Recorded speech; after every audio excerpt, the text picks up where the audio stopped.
Hello everyone, welcome to the Shiksha education. तो आज जो है वो हम लोग पढ़ने वाले हैं इस पूरी एक वीडियो के अंदर पूरी की पूरी अपनी हिस्ट्री।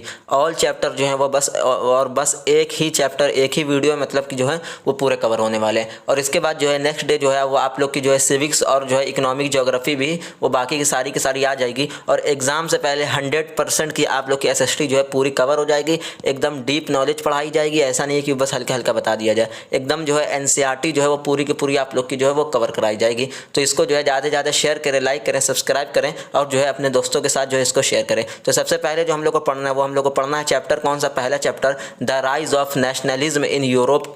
तो ये नेशनलिज्म का वर्ड आप लोग को समझना होगा, ये क्या होता है। ये आप लोग का होता है पैट्रियोटिक फीलिंग।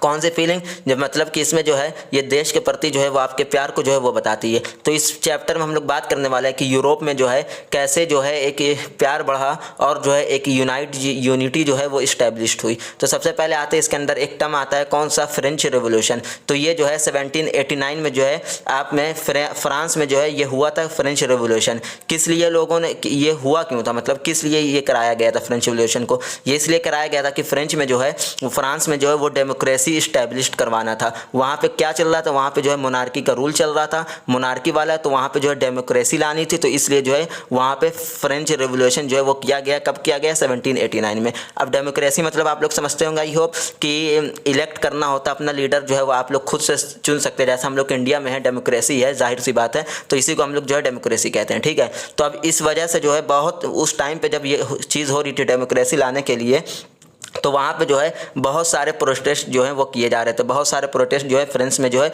वो किए जा रहे थे, रिवोल्यूशन हो रहा था वहाँ पे। तो वहाँ पे जो है डेमोक्रेसी जो है आखिरकार जो है वो इस्टेब्लिश्ड हो गई, ठीक है। तो अब डेमोक्रेसी जब आ गई वहाँ पे, तो उसके बाद वहाँ पे कौन कौन से स्टेप जो हुए वो लाइन वाइज जो है वो हम लोग पढ़ने वाले हैं। तो अब सबसे पहले नेशनल असेंबली जो फॉर्मेशन हुआ, क्या हुआ, नेशनल असेंबली का फॉर्मेशन हुआ। फ्रेंच को जो है ऑफिशियल लैंग्वेज जो है, फ्रेंच लैंग्वेज जो है फ्रांस में फ्रेंच लैंग्वेज को जो है वो ऑफिशियल लैंग्वेज जो है वो डिक्लेयर कर दिया गया। साथ में यूनिफॉर्म लॉज जो है वो आप लोग का बनाया गया। जो कस्टम ड्यूटीज़ जो आप लोग की होती है, इंटरनल कस्टम ड्यूटीज़ मतलब आप समझ सकते हैं जो आप लोग का टैक्स होता है, तो उन्हें जो है वो अबॉलिश कर दिया गया। अब उसके बाद जो है धीरे धीरे जो है आइडिया स्प्रेड हुआ कि ये आइडिया स्प्रेड करना है कौन सा, आप लोग का जो है नेशनलिज्म को, आइडिया को जो है स्प्रेड करना है आप लोग के।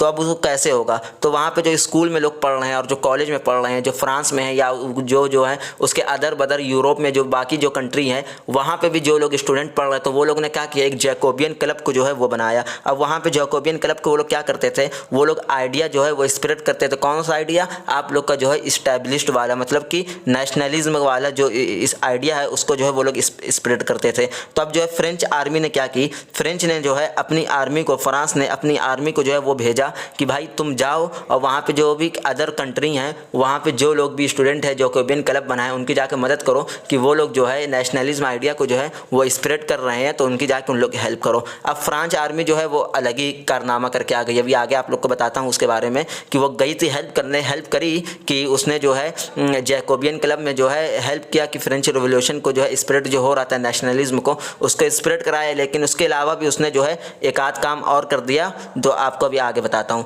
तो अब जो है 1804 में हम लोग आ जाते हैं। अब किस में हम लोग आ गए, अब हम लोग आ जाते हैं 1799 टू 1815 में। जो ये दौर था, ये कौन सा दौर था, ये आप लोग का नेपोलियन का दौर था। मतलब कि इसमें जो है नेपोलियन जो है वो रूल कर रहा था फ्रांस में आपका, ठीक है। तो अब नेपोलियन जो है फिर से डेमोक्रेसी को हटाकर मोनार्की ला दिया, ठीक है, फ्रेंच में। अब नेपोलियन का एक पॉजिटिव इमेज ये हुआ कि उसने जो है नेपोलियन कोड मतलब क्या होता है, नेपोलियन कोड को उसने इस्टेब्लिश किया। लेकिन नेपोलियन कोड होता क्या है, तो जिसको हम लोग जो है सिविल कोड भी कहते हैं।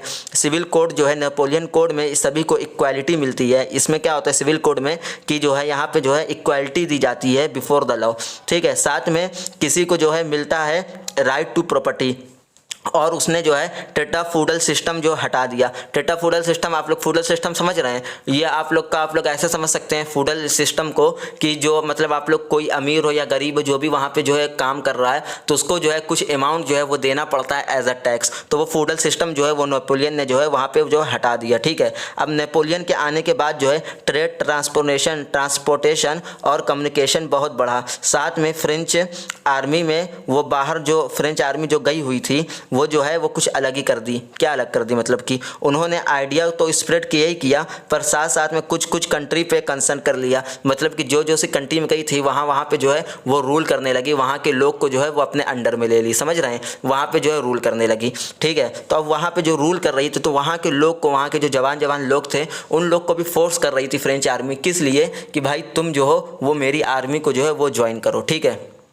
ये हो गई बात। अब हम लोग आते हैं, ये आप लोग का सिविल कोड हो गया 1844 में, आप लोग का ये नेपोलियन कोड था, ठीक है। इसमें क्या था? Equality before the law was established और secure the right to property. तो इसमें यही सब था कि इसमें जो है अबॉलिश कर दिया गया कि आप लोग का कोई भी टैक्स जो है अमाउंट जो है वो आप लोग को अब नहीं देना है। तो अब हम लोग आते हैं किसमें? The making of nationalism in Europe में। तो इसमें क्या होता है? इसमें यूरोप जो है वो आप लोग का यूरोप जो है वो आप लोग का एक हर्बर्ग एम्पायर था। उसमें बहुत सारे जो है वो कल्चर थे जिसको एक साथ करना पॉसिबल नहीं था, यानी कि बहुत सारे कल्चर थे यूरोप में, अलग अलग कंट्री, अलग अलग कल्चर, तो उसको एक साथ करना तो समझो जो है एक इम्पॉसिबल टास्क था, ठीक है। तो उस टाइम जो है यूरोप सोसाइटी दो तरह में जो है बटी हुई थी। यूरोप सोसाइटी जो है उसमें किस टाइप में बटी थी? दो टाइप में बची हुई थी। एक आप लोग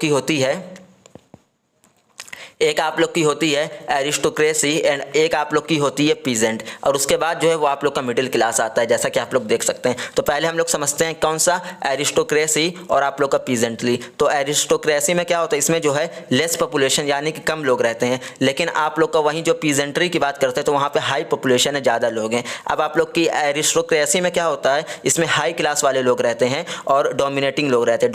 डोमिनेटिंग लोग मतलब जो राज करने वाले लोग हैं, और वहीं आप लोग को जो पीजेंट्री रहते हैं उसमें लो क्लास के लोग रहते हैं। और जो है एरिस्टोक्रेसी जो आप लोग की डोमिनेटिंग जो राज करती है वो किस पे राज करती है? तो आप लोग के पीजेंट्री पर ही राज करती है, यानी कि पीजेंट्री आपके कौन से हो गए? डोमिनेट, इन्हीं पर डोमिनेट हो रहा था, ठीक है। तो अब आप लोग के जो ये है एरिस्टोक्रेसी है, ये आप लोग के लैंड ओनर भी होते हैं, इन लोग के पास ज़मीन वगैरह भी होती है। और वहीं जो पीजेंट्री होते हैं वो जो है लैंड लेस भी होते हैं, उन लोग के पास कोई ज़मीन नहीं होती है। वो लोग दूसरे के ज़मीनों पर काम करते हैं और दूसरों के घर पर जो है एज अ रेंट लेकर वो रहते हैं, ठीक है। तब उसके बाद जब 19वीं सेंचुरी होती है तो 19वीं सेंचुरी के बाद जो है वहाँ एक और क्लास फॉर्म होता है, और उसी क्लास को जो हम लोग जो है न्यू मिडिल क्लास जो है वो कहते हैं। तो इसमें क्या होता है? तो इसमें जो है पढ़े पढ़े लोग होते हैं, मतलब न्यू मिडिल क्लास में जो है वो एजुकेटेड लोग रहते हैं, जैसे कि डॉक्टर आप लोग के हो गए, टीचर हो गए। तो ये सब लोग जो हैं ये आप लोग के न्यू मिडिल क्लास में जो है वो पार्ट होते हैं इन्हीं सब के, ठीक है। तो अब वो लोग सब पढ़े लिखे हैं, जाहिर सी बात पढ़े हैं, कोई डॉक्टर है, सब मतलब नॉलेजेबल लोग हैं। तो वो लोग जान रहे हैं कि भाई आज़ादी क्या होता है, नेशनलिज्म क्या होता है, इक्वालिटी क्या होता है, क्योंकि पढ़े लिखे हैं। तब वो लोग जो है वो स्प्रेड करना चाहते हैं। वो लोग भी क्या करते हैं? वो स्प्रेड करते हैं नेशनलिज्म के आइडिया को। अब ये नेशनलिज्म के आइडिया को स्प्रेड करते हैं लिबरल नेशनलिज्म, क्योंकि पढ़े लिखे हैं। तो अब इसमें क्या होता है? लिबरल नेशनलिज्म जो ये आप लोग का है, तो इसमें आप लोग का कौन कौन सा पार्ट होता है? तो सबसे पहले जो है इसमें इंडिविजुअल फ्रीडम होता है, इक्वालिटी बिफोर द लॉ होता है, गवर्नमेंट ऑफ कंसेंट होता है, और आप लोग का जो है फ्रीडम मार्केट होता है। अब हम लोग आते हैं कि what did liberal nationalism stand for. तो इसमें वही चीज़ होता है कि सबसे पहले आप लोग का एक ये सब जो आप लोग के प्रेजेंट होते हैं, मतलब कि जो आप लोग के न्यू मिडिल क्लास वाले लोग जो लोग हैं वो लोग क्या चाह रहे हैं? वो लोग ये चाह रहे हैं कि भाई जैसे जैसे जो है हम लोग जो है कुछ हेल्प कर पाएँ, हम लोग जितना कुछ हो सके अपने में एफर्ट दे सकें कि हम लोग जो है अपना नेशनलिज्म के आइडिया को, लिबर्टी वाला जो हम लोग का आइडिया है उसको जो है हम लोग स्प्रेड कर दें अच्छे से, और यहाँ पे जो है वो हम लोग की जीत हो जाए, ठीक है। तो अब यहाँ पे जो आप लोग का एक होता है क्या है? ज़ोल्वेरिन। तो ये ज़ोल्वेरिन सोसाइटी एक होती है, ये फॉर्म की जाती है। अब ये ज़ोल्वेरिन सोसाइटी जो है ये किस लिए फॉर्म की जाती है, मतलब इसका मोटिव क्या होता है? तो इसका सबसे मेन मोटिव यही होता है कि उन लोग को जो है टैरिफ बैरियर जो है वो हटाना होता है। टैरिफ बैरियर मतलब वही कस्टम क्वालिटी आप लोग कहते हैं, कस्टम ड्यूटी जो है उसी को आप लोग कह सकते हैं। टैरिफ बैरियर को जो है वो हटाना है, एबलिश कराना दिया, ठीक है। तो इसमें जो है 30 से ज़्यादा करेंसी होती है आप लोग की, ठीक है। तो 30 से ज़्यादा करेंसी में से वो लोग एबलिश करा देते हैं। कितनी करेंसी एबॉलिश करा दिए हैं? अब उसमें लोग कम से कम 28 करेंसी। अब वहाँ पे सिर्फ और सिर्फ 2 करेंसी ही बची, और वही 2 करेंसी जो है वहाँ के मार्केट में जो है वो चल रही हैं, ठीक है। तो नेपोलियन के राज में जो है क्या था, नेपोलियन का राज जो था लोग में जो है प्रॉपर्टी था, तो बेस वोट कर दिया गया था। मतलब कि वहाँ के जो लोग थे वो बस तभी वोट दे सकते हैं, वही लोग वोट दे सकते हैं जिनके पास जो है प्रॉपर्टी है, और जिनके पास प्रॉपर्टी नहीं है वो लोग वोट नहीं दे सकते हैं। ऐसा आप लोग का नेपोलियन का जो है वो राज था। तो जो अब ये सब ऐसे ही वहाँ पे चल रहा था, तो जो वहाँ के अदर की कंट्री थी जैसे ऑस्ट्रेलिया, ब्रिटेन और रशिया, तो ये लोग जो है मिलकर नेपोलियन पर जो है जो अटैक कर दिए और नेपोलियन को जो है वो डिफीट कर दिया। ठीक है, ख़त्म हो गया, ख़त्म, टाटा बाय बाय, नेपोलियन का काम ख़त्म। अब उसके बाद जो है अब ये लोग ऑस्ट्रेलिया, ब्रिटेन, रशिया जीत गए, तो ये लोग ने क्या किया, या ये लोग ने जो है नेपोलियन के जो वहाँ पे लॉ थे, नेपोलियन कोड जो था उसको जो है हटा दिया। ठीक है, ट्रीटी ऑफ वेनी आई वहाँ पे, क्या आ गई वहाँ पे, ट्रीटी ऑफ वेनी जो है वो वहाँ पे लाई गई। अब ट्रीटी ऑफ वेनी में क्या होता है, ये 1815 में आई थी, और इसका मकसद था ये कि हम लोग जो है फ्रांस के बॉर्डर को जो है वो एक्सटेंड कर सकें, यानी कि वहाँ के जो आप लोग का जो कह सकते हैं आप लोग कि वहाँ की जो बाउंड्रीज़ है उसको एक्सपेंड करके आप लोग जो है फ्रांस को जो है और ज़्यादा जो है बढ़ा सकें। तो साथ में ही जो है हम लोग जो है वहाँ डायनेस्टी को जो है रिस्टोर करेंगे और मोनार्की फिर से कंटिन्यू रहेगा। मतलब कि जो जीत गई है आप लोग की ऑस्ट्रेलिया, ब्रिटेन, तो ये लोग क्या चाह रही थी कि ये लोग जो है उसकी बाउंड्रीज को बढ़ा के एक्सपेंड कर दे और वहाँ पे फिर से मोनार्की रूल ही रहेगा। ठीक है, तो अब ये जो है अब ये सब देखकर जो वहाँ के रिवोल्यूशनरी लोग थे, मतलब जो क्रांतिकारी लोग थे वहाँ के आप लोग के फ्रेंच के, दो नेपोलियन जो जब चला गया तो वो लोग क्या देखें कि ये लोग तो फिर से जो हम लोग का डेमोक्रेसी आ गया था, ये लोग डेमोक्रेसी को हटा के फिर से मोनार्की ला दिए हैं, और ये लोग चाह रहे हैं कि हम लोग फिर से जो है इन्हीं के गुलाम बने रहे। तो अब ये लोग भाई क्रांतिकारी थे, वो लोग जो है और ज़्यादा गुस्सा हो गए। अब गुस्से में उन्होंने क्या किया, उनको बुरा लगा तो उन लोगों ने ठाना कि अब वो लोग मिलकर जो है स्प्रेड करेंगे आइडिया ऑफ नेशनल को, और जो रिवोल्यूशनरी हैं वो अब लोग जो है वो ट्रीटी ऑफ वेनिया जो साइन हुआ था 1815 में उसको जो है अपोज करेंगे। मतलब कि वो जो है ट्रीटी ऑफ वेनिया को जो है वो नहीं मानेंगे कि जो है हम तुम्हारे ऑस्ट्रेलिया, ब्रिटेन या रशिया के जो एक पार्ट हैं, हम अपना जो है डेमोक्रेसी जो है वो करना चाहते हैं। तो वो लोग कह रहे थे कि हम अब अपोज करेंगे ट्रीटी ऑफ वेनिया को। ठीक है, और राइट ऑफ फ्रीडम के लिए जो है लड़ेंगे। अब जो है उन सब में जो है कुछ जो है बहुत ज़्यादा फेमस लोग थे, जो कि एक आप लोग के जो फेमस आप लोग कह सकते हैं वो आप लोग के हैं गिउसेप्पे मैज़ीनी। ये आप लोग के बॉर्न हुए थे 1807 में, कहाँ पे हुए थे, जेनुआ में। ठीक है, तो अब ये गिउसेप्पे जो मैज़ीनी थे जो एक इटालियन थे, और उनसे जो है सोसाइटी फॉर्म की थी। उन्होंने क्या किया था, एक सोसाइटी फॉर्म की थी, और जिस सोसाइटी का उन्होंने नाम रखा था यंग इटली और यंग यूरोप, यंग इटली और यंग यूरोप। अब ये इनका मोटिव क्या था, तो इनका सबसे मेन मोटिव जो था, उनका मोटिव था unification of Italy, unification of Italy उनका मोटिव था। अब उसके बाद जो दौर आता है वो दौर आता है एज ऑफ रिवोल्यूशन का, ये 1832 1848 तक के जो चलता है। इस बीच जो है ग्रीक वॉर जो है इंडिपेंडेंस जो है लड़ी गई थी 1831 में जो है। इसके बाद जो है ग्रीक इंडिपेंडेंस जो है नेशन हो गया था। वॉर लड़ी गई 1830 में, 1831 में जीत के इसको जो है इंडिपेंडेंस नेशन जो है वो घोषित कर दिया गया। अब ये कैसे डिक्लेयर हुआ था कि ये आप लोग का जो है ट्रीटी ऑफ कॉन्स्टेंटिनोपल जो कि 1832 में हुई थी, तो और रूल उसके अकॉर्डिंग जो है ग्रीक अब जो है इंडिपेंडेंस नेशन जो है वो हो चुका था। इन्हीं सब के बीच जो है एक और नई चीज़ आई जो कि आप लोग की रोमांटिसाइज्म जो आप लोग कह सकते हैं। इसके अकॉर्डिंग रोमांटिसाइज्म में क्या होता था, इसके अकॉर्डिंग जो है आर्ट, कल्चर और म्यूज़िक को यूज़ करके नेशनलिज्म का आइडिया जो है वो स्प्रेड करते हैं, और इसी को आप लोग जो है रोमांटिसाइज्म जो है वो कहते हैं। जैसे रशिया में पॉलिश लैंग्वेज जो है एज अ वे रोमांटिसाइज्म यूज़ किया जाने लगा था। कौन सा लैंग्वेज, रशिया में पॉलिश लैंग्वेज। ठीक है, तो अब आता है year of great economic leadership, year of great economic leadership, ये हार्डशिप, ईयर ऑफ अब आता है आप लोग का year of great economic hardship 1830 में। इसमें पॉपुलेशन जो है बहुत तेज़ी से बढ़ रही थी, साथ में लोग जो है रूरल एरिया से जो है अर्बन एरिया में जो है माइग्रेट कर रहे थे। इसी वजह से जो है अनएम्प्लॉयमेंट जो है बढ़ रही थी, और पॉवर्टी भी जो है अब अनएम्प्लॉयमेंट बढ़ रही थी तो जाहिर से बात है पॉवर्टी भी बढ़ेगी। और उसी टाइम जो है साथ में ही फूड क्रॉप जो है वो फेल हो गया था, यानी कि जो वहाँ पे जो फसल वगैरह थी वो सब फेल हो गई थी, और इंडस्ट्रियलाइजेशन जो है बढ़ने के कारण जो है पॉवर्टी भी जो है बहुत ज़्यादा जो है बहुत ज़्यादा तेज़ी से जो है वो बढ़ रही थी। तो वहाँ पे जो स्मॉल स्केल के लोग थे, यानी कि जो पॉवर्टी के पास जो थे, जो कम कमाते थे, वो लोग जो है अब कुछ भी नहीं कर पा रहे थे। उनका अर्निंग का सोर्स ही जो है अर्निंग का कुछ भी सोर्स नहीं बचा था, और इसी ईयर में जो है 1830 के इकोनॉमिक हार्डशिप के नाम से जो है वो जाना जाता है, जिसको ये सब जो है, जिसके रीज़न जो है आप लोग को ये सब थे कि माइग्रेट वगैरह जो हो गए थे, इसी को जो है इकोनॉमिक हार्डशिप जो है वो कहते हैं। अब जो है अब आप लोग का आता है रिपब्लिक गवर्नमेंट, यानी कि रिपब्लिक गवर्नमेंट यूरोप का एक गवर्नमेंट है, ठीक है। तो अब यूरोप में जो गवर्नमेंट थी उस गवर्नमेंट को जो है रिपब्लिक गवर्नमेंट बनाने के लिए जो है वहाँ पर क्या हुआ कि अब वहाँ पे जैसे कि मान लीजिए जो 21 साल के थे और 21 साल के जो ज़्यादा लोग थे, तो वहाँ पे पहले ये रूल नहीं था कि 21 साल के लोग भी जो हैं वो वोटिंग दे सकें। तो लेकिन अब वहाँ पर जो है आप लोग को यूरोप में जो है रिपब्लिक गवर्नमेंट बनानी थी, तो यूरोपियन ने क्या किया कि 21+ लोग भी जो हैं वो भी वोट दे सकते हैं और जो 21 साल का है वो भी वोट दे सकता है। तो इससे क्या हुआ कि 21 साल के ज़्यादातर जवान लोगों ने वोट दिया और वहाँ पे जो है रिपब्लिक गवर्नमेंट जो है बन गई यूरोपियन की, ठीक है। अब साथ में ही जो है because of the economic hardship कि इतनी ज़्यादा इकोनॉमिक हुआ वहाँ पे, कितनी ज़्यादा पॉवर्टी लेवल नीचे गया, जो पैसों की कमी हुई वहाँ पे, पॉवर्टी इंक्रीज़ हुई, पैसा कम हुआ, तो उन सब को हटाने के लिए नेशनल वर्कशॉप जो है वो लगाया जाने लगा वहाँ पे एम्प्लॉयमेंट के लिए। किस लिए? एम्प्लॉयमेंट के लिए। जैसे होता है ना कि जो वर्कशॉप होता है तो उसमें आप लोग देखे होंगे कि जॉब वगैरह दी जाती है। यहाँ पर भी आप लोग इंडिया में अगर न्यूज़ वगैरह देखते हैं तो यहाँ पर भी होता रहता है। तो उसमें जो है वो न्यूज़ वगैरह वो मतलब जो है थोड़ी बहुत जॉब वगैरह जो है वैकेंसी होती है जॉब की वो दे दी जाती है। तो वही सब जो है वहाँ पे कराने लगा कि वहाँ का जो पॉवर्टी लेवल है वो थोड़ा अच्छा हो सके और इकोनॉमिक जो है वो ग्रोथ जो है की जा सके।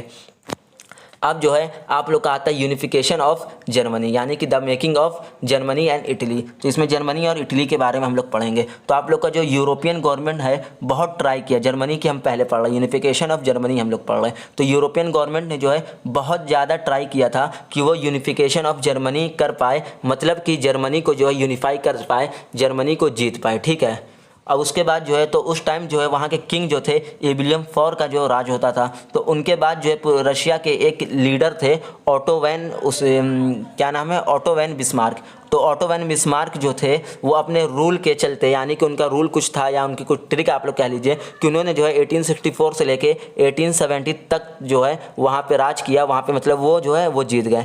तो उनके चलते उनके सामने जो है 3 वार हुआ, 3 बार जो है 3 बार जो है वो लड़े गए, 3 बार लड़े गए और वो 3 बार ऑटोमैन बिस्मार्क के सामने जो है लड़ाई हुई। तो द न्यू जर्मन एम्पायर जो है उस लड़ाई के बाद जो है वो इस्टेब्लिश्ड किया गया, जिसमें जो है लीगल और जुडिशियल सिस्टम को फॉलो किया जाने लगा। पहले जो है लीगल और जुडिशियल सिस्टम वो वहाँ पे नहीं था, लेकिन जो है ऑटोमैन बिस्मार्क ने जो है क्या किया कि जुडिशियल सिस्टम को और जो आप लोग का कौन सा है जुडिशियल सिस्टम को इस्टेब्लिश कर दिया और फॉलो करने लिया। अब आप लोग का आता है यूनिफिकेशन ऑफ इटली।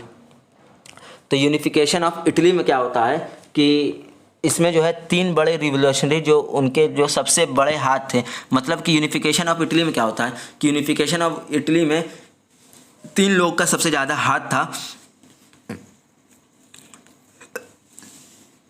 तो अब हम लोग आते हैं कहाँ पे, यूनिफिकेशन ऑफ इटली में। तो यूनिफिकेशन ऑफ इटली में जो है 3 लोग का सबसे ज़्यादा, 3 बड़े रिवोल्यूशनरी लोग थे, क्रांतिकारी लोग थे, उनका हाथ था। तो उनमें जो है सबसे बड़ा हाथ जो था, सबसे पहला नाम जो है वो आप लोग का आ जाता है गिसिपी मैगजीनी का। किसका आ जाता है आप लोग का? गिसिपी मैगजीनी का, ठीक है। तो गिसिपी मैगजीनी वो हेड थे रिपब्लिक पार्टी के, साथ में ही वो यंग इटली फाउंडर थे और वो जो थे वो एजुकेशन के थ्रू जो है इटली को यूनिफाई करना चाहते थे। और दूसरे जो आप लोग के थे वो आप लोग गिसिपी गारबियल्डी, इनको जो है हीरो ऑफ रेड शर्ट कहा जाता था। अगर एग्जाम में आप लोग से पूछ लिया जाए कि who is the hero of red shirt, तो आप लोग कह सकते हैं गिसिपी गारबियल, ठीक है। तो उनको कहा जाता था और इनके पास जो है इटली के जितने भी पीजेंट थे उनका बहुत ज़्यादा सपोर्ट था। अब उनके पास इतना सपोर्ट किस लिए था? उनके पास इतना सपोर्ट इसलिए था कि स्पेन में जो है एक लड़ाई हुई थी उस टाइम पे, स्पेनिश रूल के साथ जो है वॉर किया गया था। तो स्पेनिश रूलर में जो वॉर हुआ था कंट्री को बचाने के लिए, तो इन्होंने जो है उस वॉर में एक बहुत ही ज़्यादा अहम भूमिका निभाई थी और उस वॉर को जो है एक तरह से आप लोग समझ सकते हैं कि इन्हीं की वजह से जो है वो जीता गया था, ठीक है। अब तीसरे जो आप लोग कहते हैं वो आप लोग कहते हैं कीवर, इनको जो है रियल मेकर ऑफ इटली भी कहा जाता है। क्योंकि इन्होंने जो है वो किया था एजुकेशन के थ्रू करना चाहते थे, मतलब कि इन्होंने जो ये वॉर जो है वो ना ही ये एजुकेशन के थ्रू करना चाहते थे और ना ही जो है ये वॉर करना चाहते थे। इनका थोड़ा सा एक डिप्लोमेटिक टाइप का जो है वो सोच था।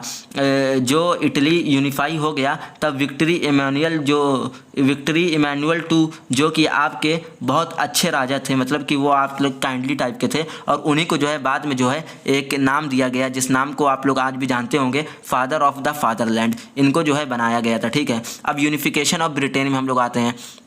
तो अब यूनिफिकेशन ऑफ ब्रिटेन जो है ये आप लोग का जो है ये 3 टाइप में जो है ये डिवाइड किया गया। कौन कौन सी, मतलब कि वहाँ पे जो है 3 चीज़ों में बांटा गया था।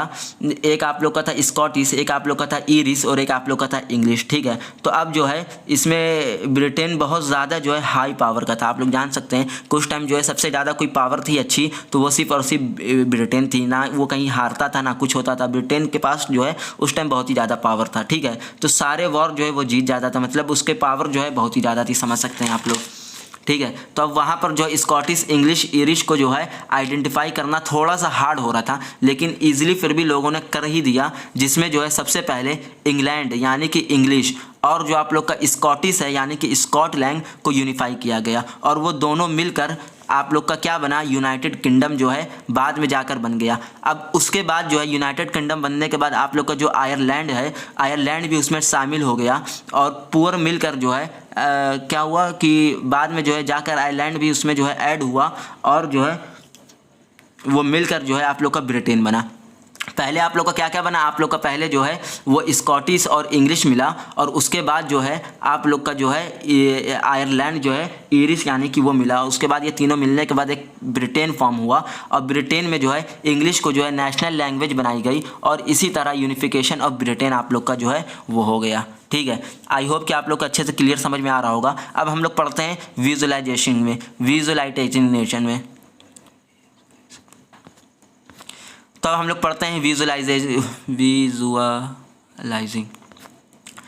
लोग पढ़ते हैं विजुअलाइजिंग आप लोग का नेशन जो है, विजुअलाइजिंग नेशन जो है। तो यहाँ पर जो है एक टर्म यूज़ किया गया था एलिगोरी। एलिगोरी मतलब क्या होता है, तो आइए इसके बारे में हम लोग समझते हैं कि जैसे आप लोग का रोमांटिसिज्म में जो है बताया था कि वो एक मोमेंट पर काम चल रहा था, जिसमें आप लोग कुछ गा के यानी कुछ स्टोरी लिख के या किसी पिक्चर के थ्रू या किसी के थ्रू भी किसी एक हिडन मैसेज को जो है वो आप लोग स्प्रेड करते हैं, एक आइडिया को जो है, एक थॉट को जो है वो आप लोग स्प्रेड करते हैं पिक्चर के थ्रू या म्यूज़िक के थ्रू, तो उसी को आप लोग जो है वो एलिगोरी कहते हैं। ठीक है, तो अब एलिगोरी कौन कौन से जो है वो यूज़ किए गए थे, तो ये लोग आप लोग याद करिएगा, हो सकता है एग्जाम में एलिगोरी पूछ लिया जाए कि कौन कौन से एलिगोरी का जो है वो यूज़ हुआ था विजुअलाइजिंग द नेशन में। ठीक है, तो सबसे पहले आप लोग का जो एलिगोरी था वो कौन सा था, वो आप लोग की एक लेडी थी, कौन सी, जर्मेनिया उसका नाम था, और वो जर्मेनिया को यूज़ किया गया था किस लिए, क्योंकि जर्मेनिया जैसे कि आप लोग नाम समझ सकते होंगे कि जर्मन है, तो जर्मेनिया नाम आप लोग अगर बोलेंगे तो ये एक आप लोग का जो है नेशनलिज्म को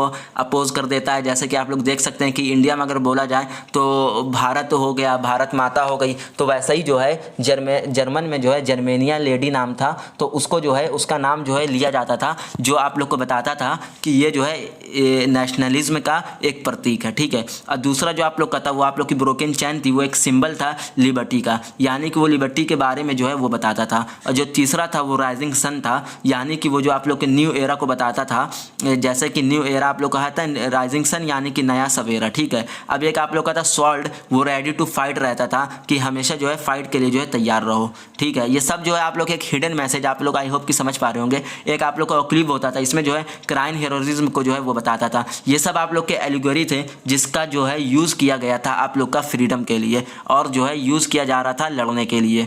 ठीक है, आज जो है अब हम लोग अपने बच्चे अब हिस्ट्री के जितने भी चैप्टर है सारे के सारे जो है कंप्लीट करने वाले हैं। आई होप कि कल ये चैप्टर खत्म हो जाता है, लेकिन कल जो है ड्यू टू सम रीज़न, जैसे कि मेरी माइक जो है उसकी जो वॉइस रिकॉर्डिंग जो है वो नहीं हुआ था, यानी कि माइक जो है वो ऑफ हो गया था, पता नहीं कैसे। तो आई होप कि आज जितने भी बचे हुए चैप्टर वो हम लोग आराम से कंप्लीट कर लेंगे बहुत ही अच्छे वे में। और एनसीईआरटी के एकदम मेन पर्पज से जो है ये किया जा रहा है कि बोर्ड एग्जाम में एक भी क्वेश्चन आपका ना छूटे। तो हम लोग का कौन सा टॉपिक है, कौन सा चैप्टर है, सेकंड चैप्टर, जिसका क्या नाम है, nationalism in India.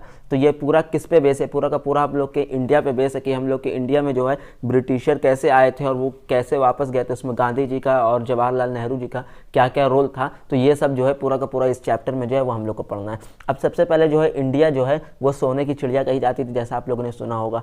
World economy में जो इंडिया का जो है 25 से 35% तक के जो शेयर था, वर्ल्ड इकोनॉमी में सिर्फ इंडिया का 25 से 35% तक के शेयर था। अब 16वीं सेंचुरी में मुगल, सिख और महाराठा जो थे वो मराठा जो थे उन लोग का जो राज था, ठीक है, यानी कि 16वीं सेंचुरी में इन लोग का राज चल रहा था। अब उसी टाइम जो है फॉरेनर जो बाहर के थे, जिसको आप लोग ब्रिटिशर कह सकते हैं, वो लोग जो है इंडिया आना शुरू कर गए थे। क्या इसलिए आ रहे थे इंडिया आना? वो लोग आ रहे थे बेसिकली ट्रेडिंग के जरिए अपना जो है काम करने के लिए, ट्रेडिंग जो है एक्सपोर्ट इंपोर्ट करने के लिए। तो ईस्ट इंडिया कंपनी जो है एक ट्रेड करने आया था, क्या नाम था उसका? ईस्ट इंडिया कंपनी, ठीक है।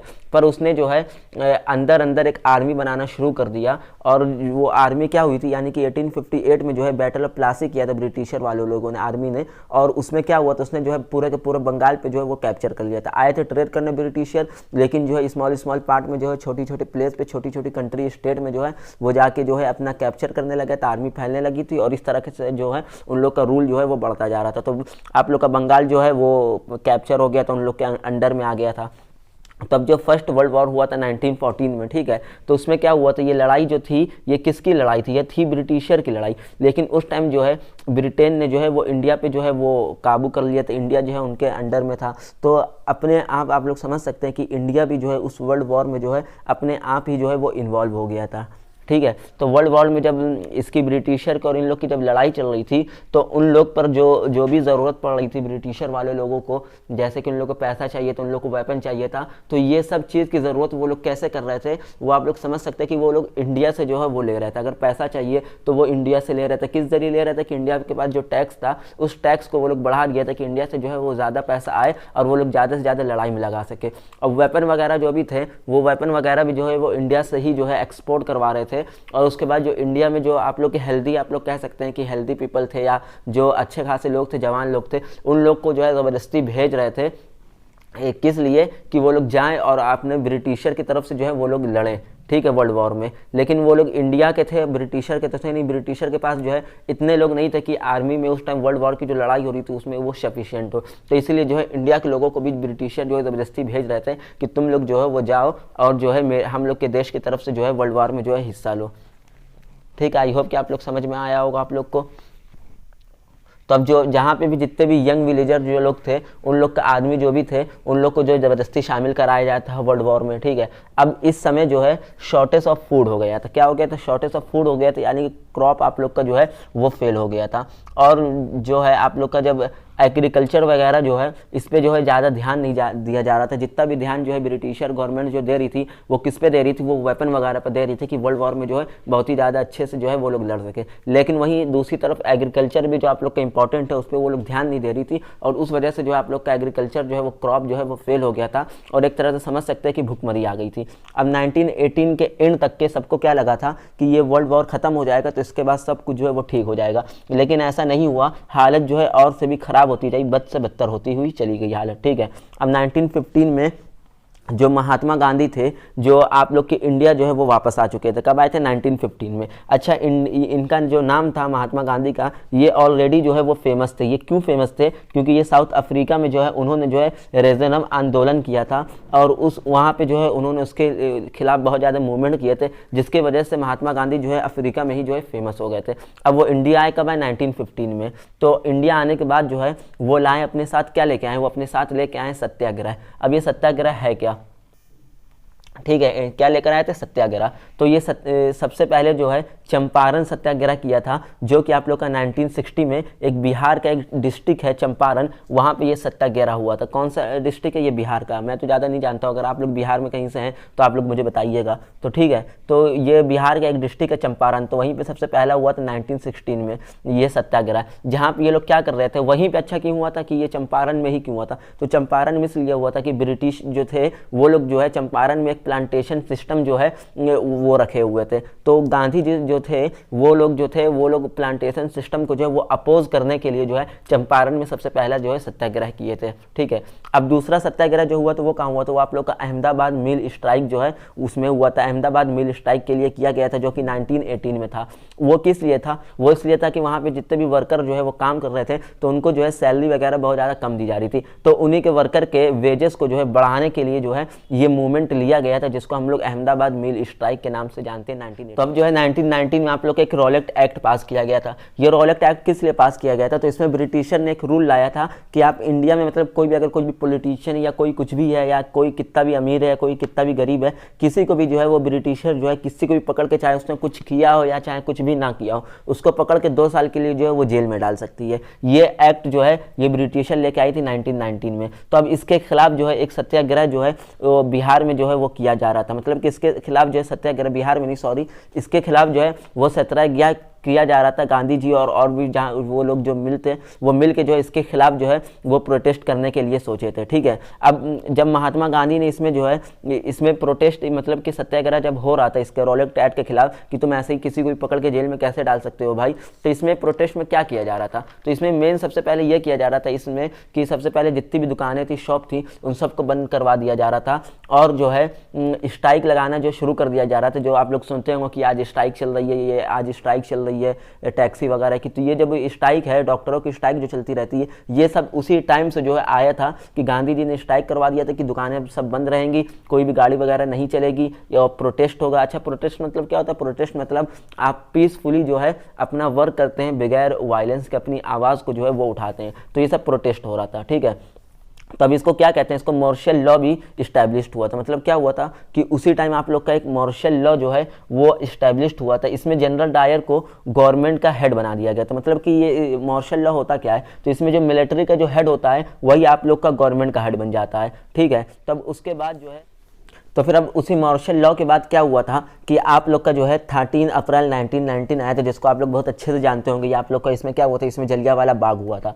तो इस टाइम जो है जनरल डायर जो है वो गवर्नमेंट जो बन गए थे, उन्होंने क्या किया था कि जो बैसाखी का उस टाइम मेला लगा हुआ था जिसमें सब लोग घूमने आए थे, तो उसके जितने भी एग्जिट पॉइंट थे, यानी कि जो भी बाहर निकलने के रास्ते थे, सबको बंद करवा दिया था जनरल डायर ने, और हर तरफ से जो है वहाँ पे जो है गोलियाँ चलवा दी थी। और एज अ रिपोर्ट जो है अकॉर्डिंग टू रिपोर्ट जो है अराउंड 315 इंडियन 315 जो है इंडियन जो है वो मारे गए थे और 1200 जो है वो इंजर्ड हुए थे, घायल हुए थे। और कुछ रिपोर्ट कहती है कि 1000 लोग जो है वो मारे गए थे और 200 लोग जो है वो घायल हुए थे।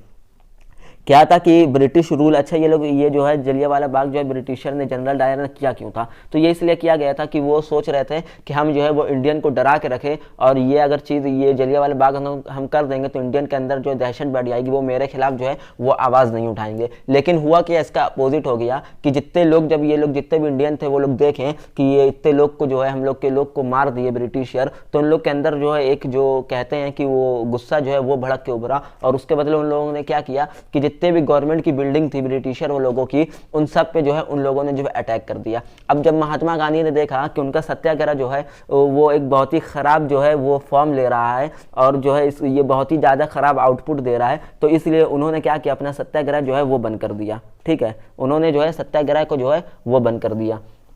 अब उसी टाइम जो है एक हिंद स्वराज एक बुक लिखी गई थी जिसमें उन्होंने कहा था, किसने, महात्मा गांधी ने, कि हम लोग अगर किसी को भी जो है ब्रिटिशर, मतलब ब्रिटिशर के अगर किसी भी आइडिया को अपोज करने लगे कि यानी कि ब्रिटिशर कुछ कर रहा है जिसका हम लोग के इंडियन पे नुकसान हो रहा है, तो अगर हम लोग ब्रिटिशर के आइडिया को अपोज करेंगे तो जो है और उसके खिलाफ अगर स्टैंड लेंगे, खड़े होंगे, तो ब्रिटिशर कभी भी अपने उस आइडिया को जो है वो कर नहीं सकता, यानी कि वो अपना कोई भी रूल जो है वो हम लोग के ऊपर वो जो है वो नहीं ला सकता है। तो महात्मा गांधी ने सोचा कि वो नॉन कॉपरेशन मूवमेंट जो है करेंगे। क्या करेंगे, नॉन कॉपरेशन मूवमेंट करेंगे। जितने भी मतलब ब्रिटिशर बनाए हुए थे, जिसने जो भी लॉ जो ब्रिटिशर ने बनाए हुए थे, जो बेकार लॉ थे, उन सब को जो है महात्मा गांधी ने सोचा कि मैं अबॉलिश करूंगा, और ये किसके हेल्प से करूंगा, नॉन कॉपरेशन मूवमेंट के जरिए से करूंगा। तो इस समय जो है महात्मा गांधी को जो है सारे नेशन को जो है यूनाइट करना था, क्योंकि भाई थोड़े लोगों से तो हो नहीं सकता ये नॉन कॉपरेशन मूवमेंट, तो इसमें महात्मा गांधी को जो है सबका साथ चाहिए था। मतलब मतलब सबका साथ सबका विकास, समझ सकते हो।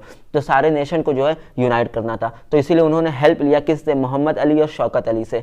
ये दोनों कौन थे, ये आप लोग के उस टाइम के जो है एक मुस्लिमों के समझ सकते हैं कि एक लीडर टाइप के थे। तो इनके पास ये लोग गए थे, महात्मा गांधी गए थे इन दोनों के पास कि भाई मुझे जो हो मुस्लिमों का जो है सपोर्ट चाहिए, क्योंकि मुझे जो है नॉन कॉपरेशन मूवमेंट करना है ब्रिटिशर के खिलाफ, जिससे हम लोग का देश जो है वो आज़ाद हो सके। तो अब जो है उसके बाद क्या हुआ कि उन दोनों ने कहा ठीक है भाई, मैं आपका जो है साथ दूंगा एकदम भरपूर, जो है हम दोनों आपका, सारे मुस्लिम लोग जो है वो आप लोग का साथ दे देंगे। लेकिन जो है इस कॉपरेशन मूवमेंट का नाम जो है थोड़ा सा बदल के क्या हुआ, नॉन कॉपरेशन खिलाफत मूवमेंट, क्योंकि अब जो है भाई मुस्लिमों का भी इसमें थोड़ा सा रोल आ रहा था, तो उन लोग नाम भी लाएंगे। अब कोई कुछ भी करता है तो अपना नाम तो देता ही है, तो उन्होंने जो है थोड़ा सा नाम जो है एक्सचेंज किया, और नाम में क्या आ गया, खिलाफत मूवमेंट जो है वो ऐड हो गया, नॉन कॉपरेशन खिलाफत मूवमेंट। तो अब जो है 1921 में नॉन कॉपरेशन खिलाफत मूवमेंट जो है वो चालू हो गया, और इसका जो मेन मुद्दा था वो क्या था, उसका मेन मुद्दा था स्वराज चाहिए, मतलब जो है इंडिपेंडेंस चाहिए, फ्रीडम चाहिए, हम लोग को अपना जो है लॉ चाहिए, और ब्रिटिशर के अब बात जो है वो हम लोग नहीं मानेंगे।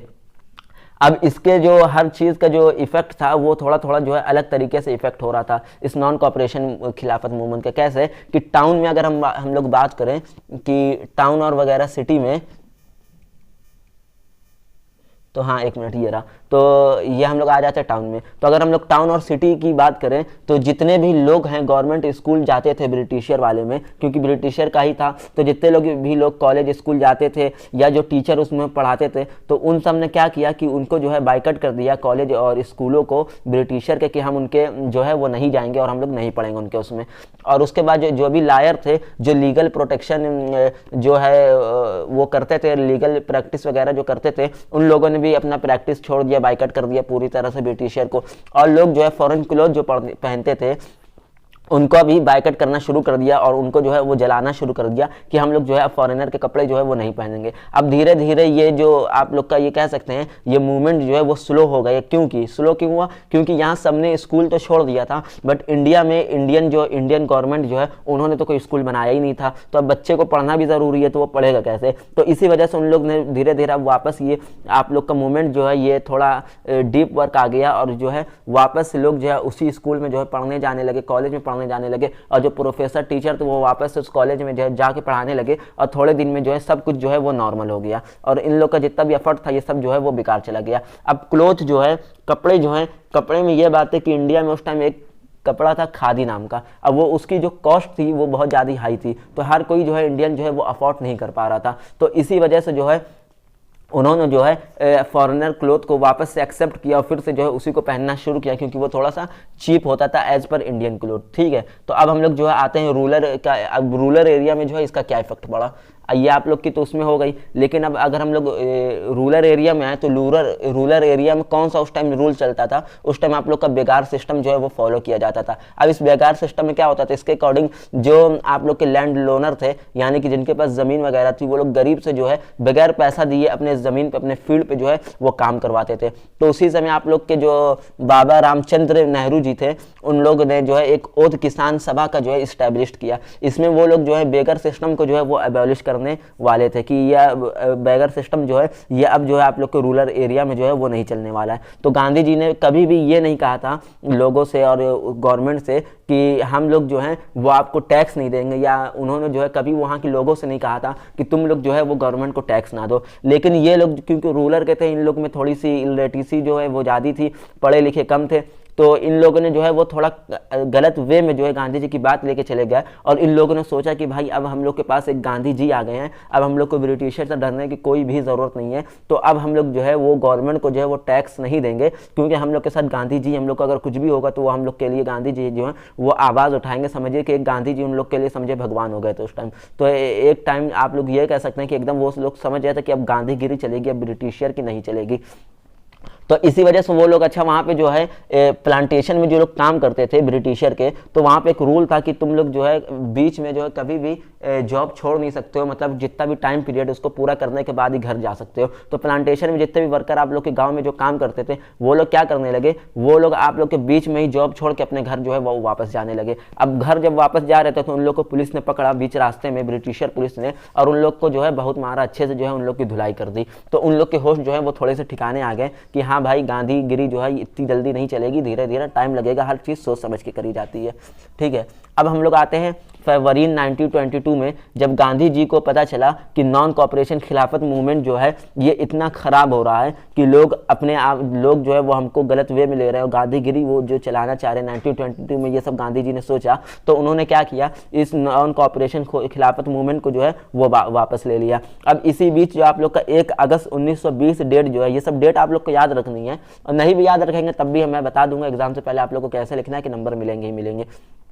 तो अब इसी बीच 1 अगस्त 1920 को जो है, जब नॉन कॉपरेशन की बात जो हो रही थी कि आप लोग का जो ये है, तो बाल गंगा तिलक जी जो एक आप लोग कह सकते हैं कि आप लोग के बहुत ही अच्छे जो वो थे, बहादुर वीर थे, जिन्होंने बहुत ज़्यादा जो है वो लड़ाई लड़ी थी आज़ादी कराने के लिए, उनका जो है निधन हो गया, यानी कि वो एक्सपायर हो गए। ठीक है, 1 अगस्त 1920 में हुए थे। अब उसके बाद जो है अब क्या आया था, इसके बाद आप लोग का सिविल डिसोबीडियंस जो है वो मूवमेंट लाया गया था। अब इस सिविल डिसोबीडियंस मूवमेंट में क्या होता था, तो इसमें इस समय जो था वो आप लोग का सीधे सीधे आप लोग के एक कौन थे, एक आप लोग के सिया दास थे और एक आप लोग के मोतीलाल नेहरू जी थे। ये दोनों मिल के जो एक पार्टी बनाए थे जिसका नाम था स्वराज पार्टी, और इसको जो है इन दोनों ने इस्टेब्लिश किया था, और वो लोग जो है ब्रिटिश को अपोज करने वाले थे इस मूवमेंट। इसमें क्या होता था डिसोबीडियंस मूवमेंट में कि ये ब्रिटिश के जितने भी रूल थे इसको जो है वो अपोज करने वाले थे।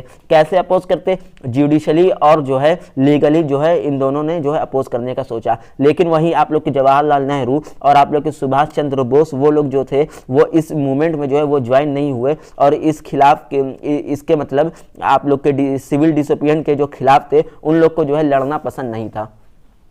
अब उसी समय जो है इंडिया में साइमन कमीशन जो है वो आने वाला था। अब साइमन कमीशन जो आने वाला था, तो ये इंडियन को जो है पता नहीं कहाँ से पता चल गया कि कोई साइमन कमीशन आ रहा है। उस साइमन कमीशन में जो है 7 लोग हैं, और जो है गवर्नमेंट जो है इंडिया में जो है 1919 के अकॉर्डिंग जो है साइमन कमीशन में 7 लोग थे। लेकिन ये इंडिया को पता नहीं कैसे पता चल गया, इंडिया के लोगों को जो है पता चल गया था कि 1919 आ गया है, इसमें जो है एक गवर्नमेंट ऑफ इंडिया है, और जिसमें जो है उसके अकॉर्डिंग जो है एक साइमन कमीशन आने वाला है, और उस साइमन कमीशन में हम लोग के कितने लोग हैं, 7 लोग हैं। ठीक है, और जो है उसमें जो एक हेड था, इन 7 का हेड था, उनका जो सातों में जो एक मेन हेड था उसका क्या नाम था, सर जॉन साइमन।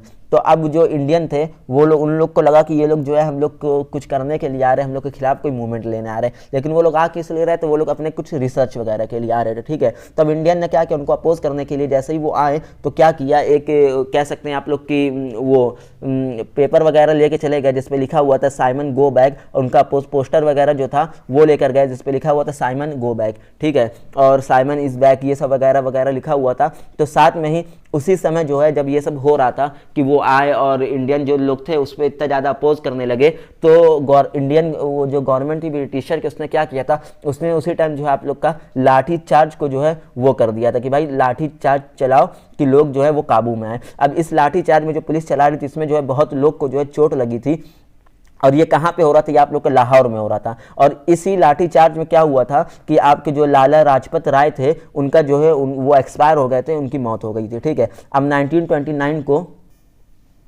अब आपका 1929 को क्या हुआ था, ग्रेट इकोनॉमिक डिप्रेशन जो है वो कहा जाता है। अब इसको 1929 को ग्रेट इकोनॉमिक डिप्रेशन क्यों कहा जाता है, ये इसलिए क्योंकि इस समय जो है जो आप लोग के टैक्स थे वो घटाए नहीं गए थे, और बहुत ज़्यादा जो है इकोनॉमिक क्राइसिस आ गई थी, जो लोग जो है भूखे मर रहे थे, मतलब कि पहले ही से वहाँ गरीबी थी। अब टैक्स को सरकार को कम करना चाहिए, तो टैक्स अब वो लोग और भी ज़्यादा बढ़ा दिए। तो अब जो लोग के पास पहले ही से खाने के लिए पैसा नहीं, वो लोग टैक्स कैसे देंगे। तो इसके लिए जो सिचुएशन जो थी वो और भी क्रिटिकल होती जा रही थी, और लोग जो है एकदम भूखे पेट समझे जो है वो मरते जा रहे थे। अब इसमें जो है सिविल डिसोबीडियंस मूवमेंट के अकॉर्डिंग जो क्या था कि अब हम लोग को जो है लॉ को फॉलो करना, और गांधी जी को जो है बोल दिया था कि किसको लॉ जो है वो डार्विन जो हेड था वो ब्रिटिशर था। मतलब कि सिविल डिसोबीडियंस मूवमेंट के अकॉर्डिंग क्या किया था कि गांधी जी ने जो गए थे वो एक हेड थे उस टाइम ब्रिटिशर का, उसका नाम क्या था, डार्विन जो, उसको जो है गांधी जी ने बोला था कि भाई हम अब लोग जो है वो आपके लॉ को जो है वो फॉलो नहीं करेंगे, और हम लोग जो है सिविल डिसोबीडियंस कहेंगे, यानी कि आपके किसी भी रूल को नहीं मानेंगे, अपनी मनमानी करेंगे। ठीक है, तो इस टाइम गांधी जी ने जो है 11 डिमांड रखी थी, किसके सामने, आप लोग को डार्विन के सामने, कि अगर तुम चाहते हो कि हम लोग जो है ये सिविल डिसोबीडियंस ना करें और जो है आप लोग के लॉ को अपोज ना करें तो मेरी 11 जो चॉइस है, मतलब 11 डिमांड जो है उसको फुलफिल कर दीजिए। एक पहली जो गांधी जी ने रखी थी वो थी कि सॉल्ट टैक्स को अबॉलिश कर दीजिए, मतलब कि सॉल्ट के लिए हम लोग टैक्स नहीं देंगे, क्योंकि उस टाइम सब जानते थे कि सॉल्ट जो है बनाना कोई बहुत ज़्यादा मुश्किल नहीं है, हर घर वाले कोई भी जो है सॉल्ट बना सकता है। तो इसलिए गांधी जी ने कहा था कि भाई सॉल्ट के तो अब हम लोग टैक्स नहीं देंगे, ये हटाइए। और जो आप लोग के लैंड रिवेन्यू थे उसको कम करिए, ठीक है। और जो आप लोग के लॉर्ड इरविन जो थे उन्होंने क्या किया, लॉर्ड इरविन ने कह दिया कि भाई ऐसा है कि जाओ, मैं तुम्हारे इन दोनों को कोई भी 11 डिमांड जो है वो नहीं मानूंगा। तो गांधी जी ने क्या कहा कि 11 मार्च 1930 तक का मैं आपको टाइम देता हूं और तब तक के मुझे सोच के बता दीजिए कि आप मानेंगे या नहीं मानेंगे। और अगर आपने नहीं माना तो हम जो है इस लॉ को जो है फॉलो करेंगे बहुत ही अच्छे से, और पूरा आप लोग को जो है वो बाइकआउट करेंगे, आप लोग के लॉ को जो है बाइकआउट करेंगे। लेकिन जो आप लोग के डार्विन जो थे उन्होंने एकदम भी ध्यान नहीं दिया, आप लोग कह सकते हैं कि सीरियस ही नहीं लिया इस बात को। तो अब इसका वो क्या हुआ, रिजल्ट क्या निकला कि गांधी जी को गुस्सा आ गया और गांधी जी ने क्या किया कि उन्होंने जो है एक सोचा कि चलो ठीक है, तो अब हम लोग जो है वो शुरू कर देते हैं सिविल डिसोबिडियंस। अब इस सिविल डिसोबिडियंस में गांधी जी ने जो है सॉल्ट को जो अपना सिंबल एज अ सिंबल जो है वो रिप्रेजेंट किया। अब सिंबल कैसे रिप्रेजेंट किया, नेशन का, यूनाइटेड नेशन का सिंबल, वो ऐसे किया क्योंकि जो है वो अमीर और जो गरीब, जो भी लोग हैं, अमीर हो या गरीब हो या जो पढ़ा लिखा हो या जो कम पढ़ा लिखा हो, वो सबको जो है सॉल्ट की तो रिक्वायरमेंट होती है। सॉल्ट आप लोग समझ सकते हैं एक बेसिक नेट है हम लोग के लाइफ की। तो इसीलिए गांधी जी ने जो है दांडी मार्च किया था। दांडी मार्च का आप लोगों ने नाम आई होप सुना होगा, तो यहीं से आप लोग का शुरू होता है दांडी मार्च। तो इसमें क्या था कि इसमें जो है 78 वॉलंटियर ने जो है वो गांधी जी का जो है वो साथ दिया था। कहाँ से, साबरमती से ये मूवमेंट चला था और आप लोग का ये दांडी तक के गया था। इसमें जो है 78 वॉलंटियर ने जो है गांधी जी का साथ दिया था, ट्रैवल किया था। और ये ट्रैवल मतलब कैसे गए थे, ये लोग पैदल गए थे बेसिकली, आई होप, ठीक है। तो बेसिकली ये लोग पैदल अब जा रहे थे, तो रास्ते में जितने भी गांव पड़ रहे थे, जितने भी लोग पड़ रहे थे, तो वो सब जगह ये लोग अपना आइडिया स्प्रेड कर रहे थे कि भाई अब तुम लोग को क्या करना है, तुम लोग को सॉल्ट बनाना है और तुम लोग को उसको जो है वो टैक्स, गवर्नमेंट को जो है सॉल्ट के लिए कोई भी टैक्स देने की जरूरत नहीं है। तो ये सब जो है स्प्रेड करते हुए वो जाया जा रहा था। अब 78 में साथ ही में क्या हुआ था कि जितने भी पावरफुल लोग थे, मतलब कि जो भी आप लोग कह सकते हैं कि जो अच्छे लोग थे, जो पढ़े लिखे लोग थे, वो लोग जो है इस मूवमेंट को जो है गांधी जी के हक में आ गए थे और गांधी जी का जो है साथ देने लगे थे। तो अब इसमें जो है ब्रिटिशर का तो बहुत ज़्यादा नुकसान हो रहा था। अब इसमें ब्रिटिशर का कैसे नुकसान हो रहा था कि भाई उनको तो सॉल्ट का वो टैक्स नहीं मिल रहा है, सब लोग खुद ही से जो है टैक्स बनाना शुरू कर दिए हैं। और सब लोग टैक्स कैसे बना रही है कि इलीगल सॉल्ट जो है, इलीगल तरीके से जो है वो सॉल्ट बनाना जो है शुरू कर दिए हैं, क्योंकि उस टाइम सॉल्ट बनाना कोई बहुत ज़्यादा मुश्किल नहीं था, आराम से जो इजी वे में सॉल्ट बनाया जा सकता था।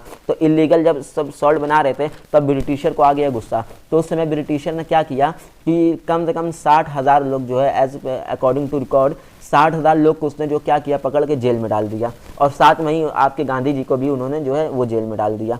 तो अब उसके बाद जो है ये जब गांधी जी जब जेल में चले गए, 60,000 लोग चले गए, तो इसके बाद भी बाहर जो है जितने लोग बाहर बचे थे, तो वो लोग जो है इस आपके प्रोटेस्ट को जो है वो कंटिन्यू रखे थे और सॉल्ट को इलीगल बनाते जा रहे थे और जो है वो स्प्रेड करते जा रहे थे। तो इसके बाद जो है आपके जो वो थे हेड थे जो ब्रिटिशर के, उन्होंने उसमें और गांधी जी में जो है एक जो आप लोग कह सकते हैं कि एक सौदा जो है वो आके जो है वो सही हुआ कि भाई ऐसा करते हैं। डार्विन ने क्या कहा कि तुम ऐसा करते हो कि हम लोग जो है एक मूवमेंट ले लेते हैं, आपस में जो है समझौता कर लेते हैं। तो गांधी जी ने कहा कि ठीक है भाई, मैं करने को तैयार हूँ, क्योंकि उसके पास, ब्रिटिशर के हेड के पास कोई ऑप्शन तो था नहीं। बाहर इतने सारे लोग प्रोटेस्ट कर रहे थे, 60,000 ऑलरेडी डाल चुका था, अब और कितना डालता, इतना स्पेस भी तो होना चाहिए लोग को जेल में डालने के लिए। तो गांधी जी ने क्या कहा कि ठीक है, तुम मेरे 60,000 लोग जो जेल में हैं उनको छोड़ दो, मैं जो हूँ तुम्हारा ये जो सिविल डिसोबिडियंस वाला ये जो है इसको बंद कर देता हूँ और इलीगली सॉल्ट जो है बनाना उसको भी कम कर दूंगा। तो ये जो आप लोग की एक मीटिंग थी, जो कह सकते हो ये एक आप लोग का एक सक्सेसफुल हो गया था। तो इसमें जो है आप लोग का सौदा जो है गांधी जी का, और उसमें जो है बहुत ही अच्छे से जो डिमांड रखे थे गांधी जी उनको एक्सेप्ट कर लिया था, ठीक है। अब ये ठीक है, तो अब उसके बाद क्या, उसके बाद जो आप लोग का एक राउंड टेबल कॉन्फ्रेंस जो है वो लगाया गया था। अब इस राउंड टेबल कॉन्फ्रेंस में क्या होता था कि इसमें महात्मा गांधी और सरोज नायडू जो थे, ये दोनों लोग जो है ये इस कॉन्फ्रेंस में जा रहे थे। ये कॉन्फ्रेंस जो आई होप कि शायद से लंदन में शायद से थी, तो वहीं पे जो है ये लोग गए हुए थे। तो वहाँ पे जो है अदर कंट्री के भी बहुत सारे रिप्रेजेंटेटिव आए हुए थे, लेकिन वहाँ पे इंडिया के लिए कोई भी डिसीजन जो है वो नहीं लिया गया। अब इसको देख के जो है महात्मा गांधी को जो है बहुत ही ज़्यादा गुस्सा आ गया और इन्होंने क्या किया, सिविल मूवमेंट जो है चालू किया वापस आने के बाद। ये कब था, ये 1934 तक के अपना जो है मूवमेंटम जो है चलता रहा, 1934 तक चला, लेकिन 1934 पे जाके इसने अपना मोमेंटम जो है वो खो दिया कि लोग जो है एक ही चीज़ को कब तक के फॉलो करेंगे, उनके पास दूसरा कोई ऑप्शन भी तो नहीं है। तो इसीलिए ये जो है धीरे धीरे जो है वापस मोमेंटम लूज़ कर दिया और ये वापस पहले जैसा ही सब कुछ हो गया। तो अब देखिए, अब आप लोग का जो है वो कलेक्टिंग बॉन्डिंग जो आती है, तो ये the sense of collecting belonging, तो इसमें जो है आप लोग का क्या होता है, तो इसमें जो है आप लोग का जो नेशनलिज्म का जो आइडिया होता है उसको जो है स्प्रेड करने जैसा ही है। मतलब जो आप लोग का आइडिया उसको जो है स्प्रेड करना ही है। तो फर्स्ट चीज़ यूनाइटेड स्ट्रगल था, जिसको जो है यूनाइट करना, खड़ा होकर जो है पड़ेगा। मतलब कि इन लोगों ने सोचा कि सबसे पहली चीज़ जो है उसमें ये है कि ये पूरा का पूरा जो हम लोग एक यूनाइट स्ट्रगल करना पड़ेगा, जिसमें जितने भी लोग हैं हम लोग के इंडिया में उन सब को जो है कि मिलकर यूनाइट करना पड़ेगा और इन सब को जो है मिलकर खड़ा होना पड़ेगा और अपनी आवाज़ जो है वो उठानी पड़ेगी। अब इसका जो सेकंड था वो क्या था, वो दूसरा ये था कि इसमें जो है कल्चरल प्रोग्रेस होना चाहिए। कल्चरल प्रोग्रेस क्या होता है, तो इसमें एक टर्म आप लोग का पहले समझना, एलिगोरी। एलिगोरी क्या होता है कि मतलब आप कोई से भी आइडिया को जो है वो स्प्रेड कर रहे हैं, किसके ज़रिए, एज अ सॉन्ग या आप लोग कह सकते हैं कि म्यूज़िक या रिटर्न में। तो इसको आप लोग एलिगोरी कहते हैं कि एक हिडन मैसेज है या आप लोग का कोई आइडिया, इसको आप लोग जो है स्प्रेड कर रहे हो। तो आप लोग का उस टाइम वो था वंदे मातरम, जो कि आप लोग के बंकिम चंद्र चट्टोपाध्याय ने जो है वो लिखा था, और जो भारत माता, जो कि नेशनल भारत माता भी लिखा गया था। ठीक है, तो ये सब जो लिखा जा रहा था, ये सब सॉन्ग जो है उसी टाइम जो है लिखे जा रहे थे। किस लिए कि इसको जो है गा गा के जो है हम लोग क्रांतिकारियों के जो दिल में जो है वो जोश जगाएंगे कि वो लोग जो है वो अपना पूरा जोश से जो है वो लड़ सके और अपनी आवाज़ जो है वो उठा सके। समझ सकते हैं? आई होप कि आप लोग अच्छे से जो है वो समझ पा रहे होंगे। अब इंडियन नेशनल कांग्रेस और गांधी जी जो है, महात्मा गांधी जी, इन दोनों ने मिल के जो है क्या किया, इन दोनों ने मिलकर जो है इंडियन के फ्लैग को बनाया। अब इंडिया का फ्लैग कैसा था, सैफ्रॉन कलर का, वाइट कलर का और ग्रीन कलर का। तो सैफ्रॉन आप लोग को क्या बताता था, सैफ्रॉन आप लोग के करेज को बताता था, और वहीं वाइट जो है वो आप लोग के पीसफुल को बताता था, और ग्रीन जो है फर्टिलाइजर यानी कि आप लोग के ग्रीनरी वगैरह को जो है, ग्रोथ को जो है वो बताता था। ठीक है, तो अब ये जो आप लोग का ये है क्या कहते हैं, 1942 में जो है हमारे इंडिया में जो है क्विट इंडिया मूवमेंट जो है चालू किया गया था। कब चालू किया गया था? 1942 में। ठीक, और इसके बाद जो है आप लोग कह सकते हैं कि फाइनली जो है 1947 15 अगस्त को जो है अपना इंडिया जो है वो आज़ाद हो गया था। और इस दिन जवाहरलाल नेहरू जी ने जो है एक बहुत ही अच्छी स्पीच जो है वो दिया था, जो कि बहुत अच्छा, मतलब कि आप लोग कह सकते हैं कि जैसा आप लोगों ने पढ़ा है इंग्लिश में नेल्सन मंडेला में फर्स्ट फ्लाइट में, तो उन्होंने कैसा स्पीच दिया था, तो वैसे यहाँ पर जो है जवाहरलाल नेहरू ने जो है एक स्पीच दिया था इमोशनल टाइप का, कि वो लोग बता रहे थे कि जितने भी वीर लोग हैं, जितने भी लोग जो हैं वो लोग जितने भी कुर्बानी दी हैं अपनी ज़िंदगी की, और जो लोग जेल में इतने दिन रहे हैं और जो लोग शहीद हो गए हैं, वो सबका कितना ज़्यादा इफर्ट है, जिसके वजह से जो है आज हम लोग जो है वो आज़ाद हुए हैं। ठीक है, आई होप कि पूरा चैप्टर आप लोग को बहुत अच्छे से समझ में आ गया होगा। इसके बाहर जो है अब इसमें जो है कुछ भी नहीं पूछा जाने वाला। तो अब हम लोग जो है वो अपने थर्ड चैप्टर को चुनते हैं, वो कौन सा है, the making of global world जो है इसका जो है हिस्ट्री का है। तो आई होप कि आप लोग पिछले दोनों चैप्टर जो है बहुत अच्छे से समझे होंगे और इसको भी आप लोग समझते हैं। तो इस चैनल को लाइक कर दें, सब्सक्राइब कर दें, अपने दोस्तों तक के फैला दें, इससे हमें भी थोड़ा मोटिवेशन मिल जाता है कि हाँ लोग जो है वो देख रहे हैं, इंटरेस्ट ले रहे हैं, और जो है इस वीडियो से जो है दूसरे को कुछ ना कुछ फ़ायदा हो रहा है, तभी वीडियो बनाने में जो है थोड़ा और भी मन करता है। तो ठीक है, अब सीधे सीधे अपने चैनल पे आ जाते हैं। तो इसमें हम लोग को क्या पढ़ना है, the making of global world में, कि ग्लोबलाइजेशन के बारे में पढ़ना है, कि कैसे एक चीज़ जो है एक जगह से दूसरी जगह जो है वो जाती है, और कैसे जो है ये मूवमेंट जो है वो होता रहता है। और जब एक जगह से, आइए इसको अच्छे से हम लोग समझते हैं, जैसे कि इसका बहुत इम्पैक्ट होता है। कैसे इम्पैक्ट होता है कि एक चीज़ जो है एक जगह से दूसरे जगह जा रही है, क्योंकि सिर्फ लोग ही, जैसे हम और या मेरी कोई सामान है या मोबाइल है, आप लोग मान लीजिए, या आप खुद हैं, तो आप जैसे इंडिया में हैं तो आप लोग इंडिया से चले गए अमेरिका,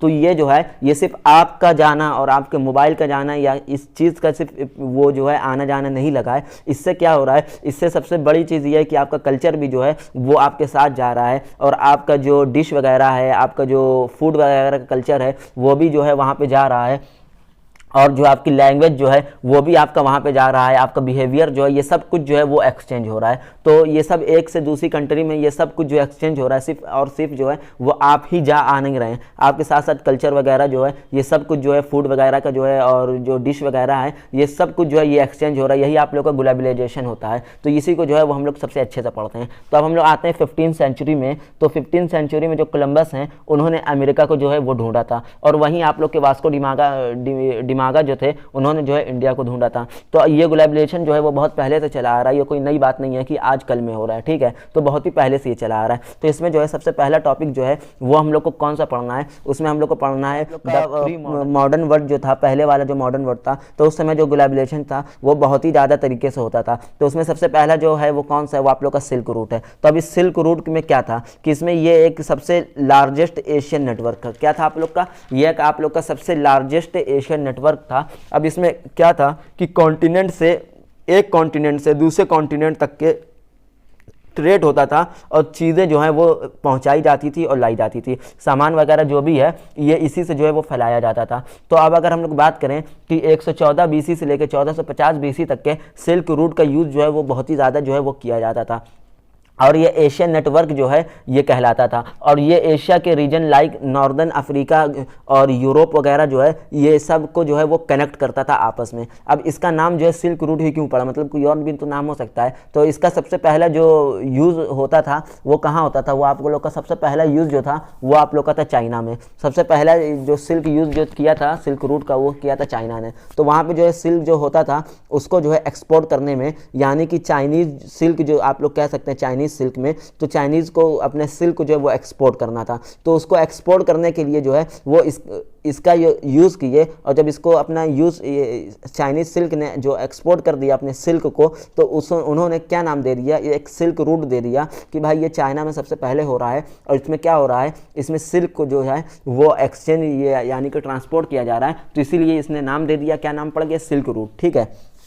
अब बाद में जो है इसमें जो है इंडियन स्पीसीज, गोल्ड, सिल्वर और भी जो है बहुत कुछ रूट में के थ्रू जो है वो कंट्री से दूसरी कंट्री, एक कॉन्टिनेंट से दूसरी कॉन्टिनेंट तक जो है वो पहुंचाने जाने लगा। यहाँ जो है बहुत कुछ जो है ट्रैवल हो रहा था, यानी कि आइडिया, कल्चर, सिर्फ ऐसा नहीं है कि आप लोग का फूड और क्या नाम है गोल्ड सिल्वर यही सब हो रहा था। यहाँ पे आइडिया भी जो है वो भी ट्रैवल किया जा रहा था, थॉट भी और कल्चर भी, ट्रेडिशनल भी, हर कुछ जो है वो ट्रैवल होता जा रहा था। आई होप कि समझ पा रहे होंगे। अब हम लोग को क्या समझना है, अब हम लोग को समझना है फूड ट्रैवल। अब फूड ट्रैवल में क्या था कि अब खाना भाई खुद से चलकर तो आ नहीं जाएगा, यानी कि जो ट्रैवलर जो मूव हो रहे हैं, एक से ट्रैवलर कर रहे हैं, इधर से उधर जो जा रहे हैं, उन लोग के साथ साथ जो है वो लोग अपने साथ साथ जो है वो खाने को भी जो है वो ट्रैवल करवा रहे हैं, फैला रहे हैं। यानी कि जो वहाँ गया तो वहाँ पर उसने देखा कि भाई ये जो चाइनीज़ से आया है ये क्या खा रहा है, तो ये वाली डिश खा रहा है, तो वही चीज़ वो लोग भी बनाना शुरू कर दिया। ऐसे ही वो चीज़ जो है वो फैली हर जगह। जैसे आप लोग जाने होंगे कि नूडल जो है वो चाइना का डिश था। नूडल कहाँ का डिश था, नूडल चाइना का डिश था, लेकिन आज देखिए ऑल ओवर वर्ल्ड में जो है नूडल खाया जाता है। वहीं अगर आप लोग पास्ता की बात करें तो पास्ता आप लोग का कहाँ का था, पास्ता आप लोग के अरब का खाना था और वहीं जो है आज हर जगह जो है वो खाया जा रहा है। अच्छा, एक फैक्ट आप लोग को बताना बहुत ज़रूरी है कि आप लोग का जो आयरलैंड है, तो आयरलैंड के जो लोग थे पहले वो बस और बस पोटैटो खाते थे।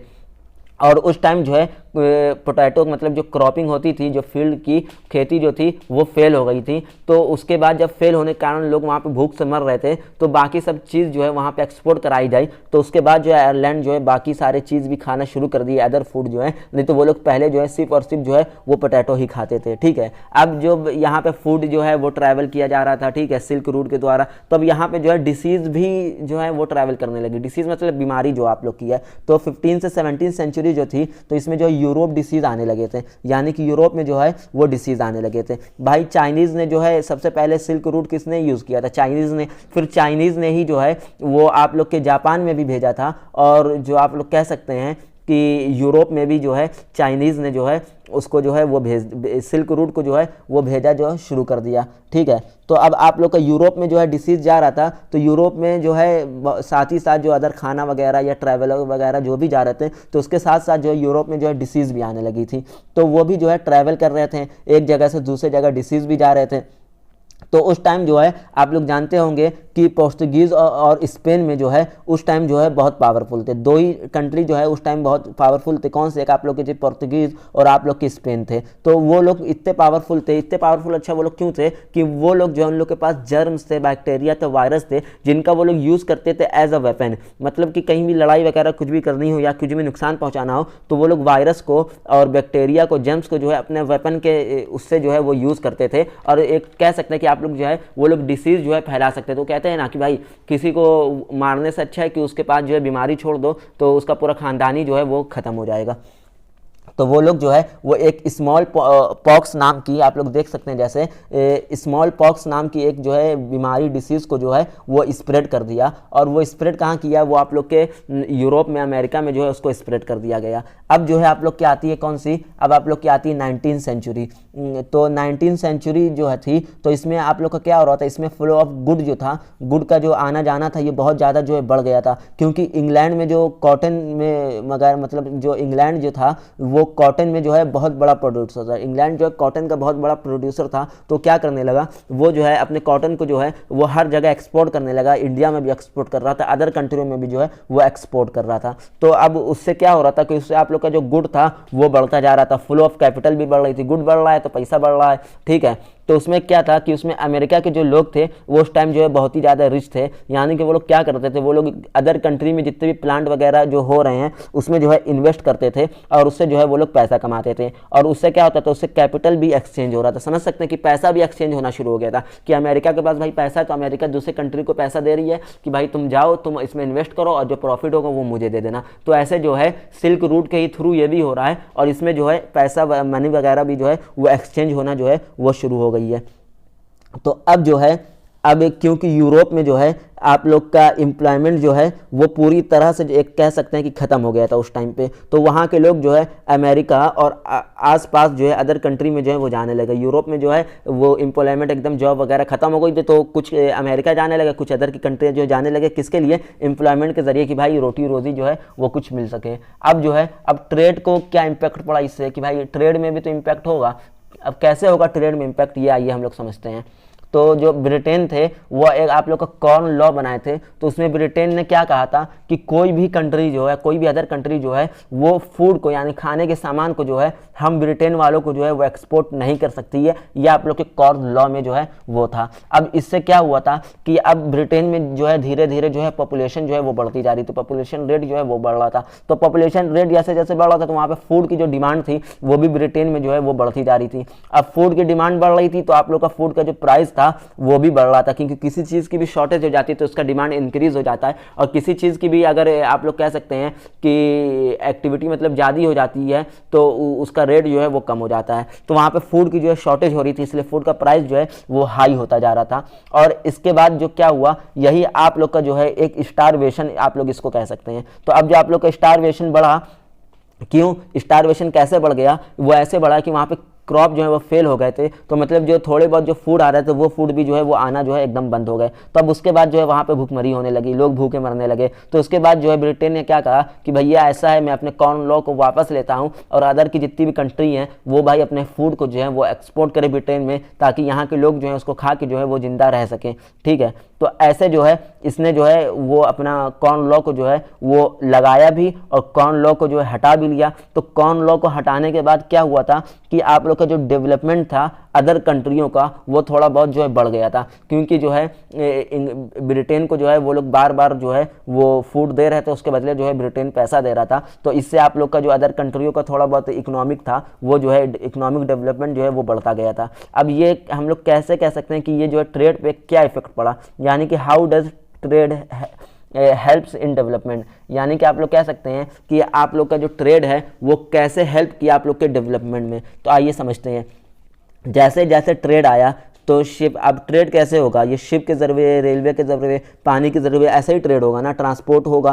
तो अब ट्रांसपोर्ट के लिए क्या चाहिए, इसके लिए लेबर आप लोग को चाहिए। सबसे पहले तो आप लोग को ट्रांसपोर्ट करने के लिए शिप चाहिए और ट्रेन वगैरह चाहिए, रेलवे चाहिए। अब इसमें काम करने के लिए, इसको बनाने के लिए, इसको ऑपरेट करने के लिए लेबर चाहिए। तो इससे क्या हो, इसका आप लोग का एम्प्लॉयमेंट जो है वो बढ़ गया, जॉब बढ़ गई, इससे लोगों की जॉब बढ़ गई। तो आप लोग के जो पॉवर्टी के जो लेवल था वो थोड़ा सा इंक्रीज हो गया, यानी कि पॉवर्टी जो बहुत पहले ज़्यादा थी तो वही पॉवर्टी जो है कम हो गई, क्योंकि लोग को जो है पहले के हिसाब से थोड़ी ज़्यादा जॉब मिलने लगी। तो अब उतने लोग गरीब नहीं है जितने लोग पहले थे। तो ये आप लोग का जो है इम्पैक्ट पड़ा था कि जो हेल्प कर दिया था डेवलपमेंट में। अब हम लोग समझते हैं रोल ऑफ टेक्नोलॉजी। तो ये रोल ऑफ टेक्नोलॉजी क्या है कि जैसे जैसे चीज़ों को बढ़ाना पड़ा वैसे वैसे जो है टेक्नोलॉजी भी जो है वो बढ़ना अपने आप जो है वो शुरू हो गई, क्योंकि भाई जब चीज़ बढ़ रही है तो टेक्नोलॉजी भी तो बढ़ना ज़रूरी है। तो 1870 के टाइम जो है यूरोप में जो है अमेरिका से एनिमल आते थे। 1870 में क्या था कि यूरोप से जो है अमेरिका में जो है वो एनिमल आते हैं, और अमेरिका वाले उस एनिमल का करते क्या थे, उसको एज अ मीट जो है वो प्रीफर करते थे, मतलब कि समझिए कि ईट कर लेते थे, अपना जो है वो भूख वगैरह जो है उसी से वो लोग मिटाते थे, खाते थे। तो अब जो वो आते थे तो रेट जो है मतलब कि जैसा आ रहे हैं तो रास्ते में लंबा रास्ता होता था, तो कुछ जानवर जो है मर जाते थे, कुछ जानवरों में जो एनिमल में जो है कुछ डिसीज़ आ जाती थी, कुछ का जो वेट लॉस हो जाता था। तो इससे भाई अच्छा खासा नुकसान तो हो रहा है ना। तो इसका सॉल्यूशन जो है सबसे पहले किसने निकाला, सबसे पहले इसका सॉल्यूशन आपके अमेरिका ने निकाल दिया था। जान सकते हैं अमेरिका शुरू से ही जो है टेक्नोलॉजी में बहुत आगे है, तो उसने जो है उस टाइम पे सबसे अच्छा इसका वो निकाला, उसने एक चीज़ इन्वेस्ट की जिसको हम लोग कह सकते हैं फ्रोजन फॉर्म। तो ये फ्रोजन फॉर्म क्या होता है, इसमें जो है आइस का यूज़ करके मीट को जो है वो रखा जाता है, जैसे हम लोग का आज फ्रिज है कि इसमें कुछ भी आप रख दीजिए तो ये जो है लंबे समय तक के ख़राब नहीं होगा। तो वैसे ही उस टाइम अमेरिका ने फ्रोजन फॉर्म का जो है वो किया था, ईजाद किया था, इस्टेब्लिश किया था। उसमें जो है आपके अफ्रीका के जो एनिमल थे उनको वहीं पे मार दिया जाता था और उनका मीट जो है उसमें आइस में रख के जो है वो भेजा जाता था, ताकि उससे जो है वो उन लोग का नुकसान ना हो। अगर अब डिसीज़ भी नहीं आएगी और अब वेट लॉस भी नहीं होगा, अब कोई मरेगा भी नहीं, क्योंकि मार तो पहले ही दे रहे हैं। अब तो सिर्फ और सिर्फ आप लोग का जो मांस है वही सिर्फ और सिर्फ वही जा रहा है, तो उसमें जो है कोई भी नुकसान नहीं होने वाला है। आइस में रख के जो उसको भेजा जाता था। तो ये टेक्नोलॉजी जो है ये आई। अब यही टेक्नोलॉजी क्या हुई कि धीरे धीरे जो है ये टेक्नोलॉजी जो है और भी एडवांस में जो है वो होती हुई चली गई। तो अब इसका इम्पैक्ट ये हुआ कि अब एक नया चीज़ आया, आप लोग का क्या कहते हैं आप लोग, कॉलोनियलिज्म। ये जो है ये ग्लोबलाइजेशन डार्कर साइड था, ग्लोबलाइजेशन का आपका एक डार्कर साइड था ये कॉलोनियलिज्म। तो इसमें क्या होता था ये समझते हैं कि जैसे जैसे कहीं ग्लोबलाइजेशन बढ़ेगा वहाँ लोग जो है पावरफुल होंगे। जाहिर सी बात है, ग्लोबलाइजेशन बढ़ रहा है, लोग पावरफुल होते जा रहे हैं। लोग के पावर होते ही क्या होगा, आपका नेशन भी जो है वो एडवांस होता हुआ चला जाएगा कि भाई अमेरिका के लोग पावरफुल हैं तो अमेरिका का नेशन जो है वो कंट्री जो है वो भी पावरफुल अपने आप होती हुई चली जाएगी। तो नेशन जो है वो एडवांस भी होता चला जाएगा। और पावरफुल थे ग्लोबलाइजेशन को जो है, अब अमेरिका भाई वहाँ के लोग पावरफुल हैं, ठीक है, और जो है कंट्री भी पावरफुल है, तो उन्होंने ग्लोबलाइजेशन का क्या किया, एक गलत वे में जो है उसको लेके चले गए और उसका जो है मिस यूज़ करने लगे, और उसी मिस यूज़ को हम लोग कहते हैं कॉलोनियलिज्म स्टेट जो है वो किया गया है, ठीक है, स्टार्ट किया गया है। इसी आप लोग के गलत वे को हम लोग क्या कहते हैं, कॉलोनियलिज्म कहते हैं। तो इसको आइए और अच्छे से हम लोग समझते हैं कि एडवांस नेशन में क्या होता है कि एडवांस नेशन में बैकवर्ड जो एडवांस नेशन जो आप लोग के जो एडवांस नेशन है वो लोग आप लोग के बैकवर्ड नेशन वाले लोग को जो है उन पर जो है रूल करना चाह रहे थे। समझ सकते हैं, जैसे कि अमेरिका चाह रहा था कि वो जो है वो अफ्रीका पे जो है रूल कर दे, क्योंकि अमेरिका आप लोग का एडवांस नेशन था, वहाँ के लोग एडवांस नेशन थे, और अफ्रीका आप लोग का बैकवर्ड नेशन था, वहाँ के लोग बैकवर्ड नेशन थे। तो चाह रहा था कि हम लोग जो है अफ्रीका पे जाके रूल कर दें, और इसी को आप लोग कॉलोनियलिज्म जो है वो कह सकते हैं। तब यूरोपियन ने सोचा कि चलो भाई हम लोग अफ्रीका पे तो राज करना है, तो वो लोग ने दिमाग लगाया कि अफ्रीका पे कैसे जो है राज करें। तो उन लोग को इससे ये पता चला कि अफ्रीका जो है, अफ्रीका के जो लोग हैं वो लोग अपने पूरे के पूरे डिपेंड है किस पे, एनिमल पे डिपेंड है। वहाँ के जो जानवर आप लोग जान सकते हैं कि वो जंगल का पूरा वो था पहले, तो उस पर जो है पूरे के पूरे लोग जो है वहाँ के जानवर के ऊपर जो डिपेंड है। तो वो लोग ने सोचा कि अब इन लोग को अगर हम लोग को अपना गुलाम बनाना है यूरोपियन को, तो इनको हम लोग क्या करना, मतलब कि अगर अफ्रीकन को गुलाम बनाना है तो क्या करना पड़ेगा। तो लोग सोचा कि अगर इनके जानवरों को अगर हम लोग मार दें तो क्या होगा, ये लोग के पास अब खाना खाने के लिए कुछ बचेगा नहीं, तो ये लोग अपने आप जो है वो हम लोग के पास आएंगे जॉब करने, जिससे हम लोग इनको पैसा देंगे, और जो ये लोग अपने आप जो है हम लोग के गुलाम बन जाएंगे, रूल करने लगेंगे हम लोग। तो यूरोपियन ने यही किया कि यूरोपियन ने क्या किया कि एक डिसीज़ को जो है वो वहाँ पे जो है वो फैलना जो है वो शुरू कर दिया। क्या करा, डिसीज़ को जो है वो फैलाना शुरू कर दिया यूरोप में, अरे अफ्रीका में। तो अब जिस डिसीज़ को जो है यूरोपियन ने जो अफ्रीका में फैलाया, उस डिसीज़ का नाम क्या था, उस डिसीज़ का आप लोग देख सकते हैं नाम आप लोग के सामने, रिंडर पेस्ट। तो ये रिंडर पेस्ट जो है डिसीज़ जो है ये इन लोगों ने फैला दिया पूरे के पूरे अफ्रीका में। और इससे क्या हुआ, इससे जो अफ्रीका के जो जानवर थे उनमें जो 90% जो जानवर थे, एनिमल थे, वो 90% जो है वो मर गए। तो अब मजबूरन क्या करना पड़ा अफ्रीका के लोगों को कि वो लोग अपने आप जो है यूरोपियन के पास चले गए कि भाई हमको आप लोग जॉब कर दीजिए, क्योंकि सिर्फ 10% एनिमल जो बचे हैं, तो अब हम लोग के पास जो है हम लोग उसी पर डिपेंड थे, तो अब हम लोग का जो है खाना वगैरह कुछ हो नहीं पा रहा है, तो अब हम लोग जो है आपके लिए काम करेंगे और आप लोग जो है मुझे पैसा दीजिएगा। तो ये ऐसे जो है यूरोपियन क्या करते थे, ये आप लोग एक अटेंशन लेबर का यूज़ करते थे। मतलब इसमें क्या होता था, इसमें लेबरों को जो है वो एक जगह जो है भेज दिया जाता था कि जाओ तुम भाई वहीं पर जाके काम करो, मतलब कि वो दूर भेज देते थे अपने कंट्री से कि जाओ वहाँ पर काम करो, तुम लोग को पैसा तो देंगे, लेकिन उससे जो आप लोग के बैकवर्ड के लोग होते थे जो काम करते थे उन लोग को जो है थोड़ी प्रॉब्लम फेस करनी पड़ती थी कि वहाँ पे जो इतने रिसोर्सेज वगैरह जो है वो नहीं होते थे। तो अब जो है 19th सेंचुरी में जो है अगर आप लोग देखे जाएँ तो इंडिया में भी इसका एग्जाम्पल था कि 19th सेंचुरी जब थी तो जब ब्रिटिशियर ने इंडिया पर रूल किया था तो यूपी और बिहार के लोगों को भी यही किया गया था कि एक जगह भेज दिया जाता था इंटेंशन वगैरह में, जो कि वहाँ पे लेबर को भेज देते तो वहाँ पैसा तो मिलता था लेकिन घर वालों से दूर रहना पड़ता था और रिसोर्सेज की वहाँ पे कमी होती थी, जिससे जो है ये बिहार और यूपी के लोगों को जो है बहुत ही ज़्यादा जो है वो दिक्कत जो है प्रॉब्लम जो है वो फेस करने पड़ता था। ठीक है, समझ गए होंगे एग्जाम्पल से अच्छे से आप लोग। तो अब आप लोग को जो है इंटर वॉर इकोनॉमी के बारे में पढ़ना है। ये इंटर वॉर क्या है तो ये आप लोग का जो है सेक्शन 3 में आएगा। और 1914 में जब वर्ल्ड वॉर हुआ था तो उसके कारण जो है इकोनॉमी का जो है डिप्लेशन हुआ था। यानी कि आप लोग जान सकते हैं जब कहीं पे भी लड़ाई होती है तो क्या होता है कि कंट्री में जो है वो बहुत ही ज़्यादा जो है इकोनॉमी जो लेवल जो है वो गिर जाता है। जैसे कि अभी आप लोगों ने देखा होगा कि ये जो था रशिया और यूक्रेन की जो लड़ाई थी तो इसमें जो है यूक्रेन का कितना बुरा हाल हुआ है, इकोनॉमिक लेवल में वो कितना ज़्यादा गिर गया है। तो यही चीज़ होती है कभी भी अगर वर्ल्ड वॉर होता है तो 1940 में यही हुआ था। अच्छा, कौन कौन से मतलब कि दो पावर के बीच में लड़ाई हुई थी तो आप लोग का एक एलाइज था और एक आप लोग का सेंट्रल पावर था। एलाइज में कौन कौन सी कंट्री थी? एलाइज में आप लोग की ब्रिटेन थी, फ्रांस थी, रशिया थी, यूएसए थी। और वहीं आप लोग की जो सेंट्रल पावर थी तो उसके अंदर जो कंट्रियाँ थी उसी की थी आपकी ऑस्ट्रिया, तुर्की, ओटमैन और जर्मनी। तो इसको जो है आप लोग कह सकते हैं कि एक आप लोग का मॉडर्न इंडस्ट्रियल वॉर भी इसको कहा जा सकता है। मॉडर्न इंडस्ट्रियल वॉर क्यों कहा जा सकता है? कि इस लड़ाई में जो है आप लोग की मशीन गन वगैरह केमिकल का भी यूज़ किया गया था, तो इस वजह से मतलब कि इसको जो है मॉडर्न और वॉर भी जो है वो कहा जाता है। अब इसमें जो हुआ था नुकसान वो ये हुआ था कि इस लड़ाई में वर्ल्ड वॉर फर्स्ट में जो है 2 करोड़ लोग जो हैं वो घायल हो गए थे और करीब करीब 90 लाख आप लोग कह सकते हैं कि लोग मारे गए थे। कितना? 90 लाख लोग मारे गए थे फर्स्ट वर्ल्ड वॉर में। और इसका जीता कौन था? इसको कौन जीत गया था? तो इसको भाई एलाइज जीते थे। एलाइज मतलब जो कंट्रियाँ थी ब्रिटेन की, फ्रांस की, रशिया की और यूएसए की, अमेरिका, तो ये लोग इतने ज़्यादा पावरफुल थे तो इन लोग को जीतना ही था, क्योंकि इन लोग के पास जो है टेक्नोलॉजी जो है वो बहुत ही ज़्यादा एडवांस में थी और आर्मी भी जो है वो इन लोग के पास अदर कंट्रियों से बहुत ही ज़्यादा थी। तो अब ये जब जीत गए तो अब यूएसए क्या बन गया था? यूएसए आप लोग का एक इंटरनेशनल क्रेडिटर लोन जो था वो बन गया था। मतलब कि इंटरनेशनल क्रेडिटर में क्या होता था कि वो जो है लोन को जो है वो प्रोवाइड करने लगा था अदर कंट्रियों को, कि जितने भी दूसरे कंट्री वाले थे वो यूएसए से जो है वो लोन लेने लगे थे वर्ल्ड वॉर के बाद, क्योंकि उन लोगों के पास जो है पैसों की बहुत ही ज़्यादा कमी हो गई थी। तो यूएसए जो है वो लोन देने लगा कि भाई लो पैसा जितना लेना है लो, और तुम लोग जो है बाद में दे नहीं पाओगे तो उससे जो है मेरा ही फायदा होगा। समझ सकते हो यूएसए।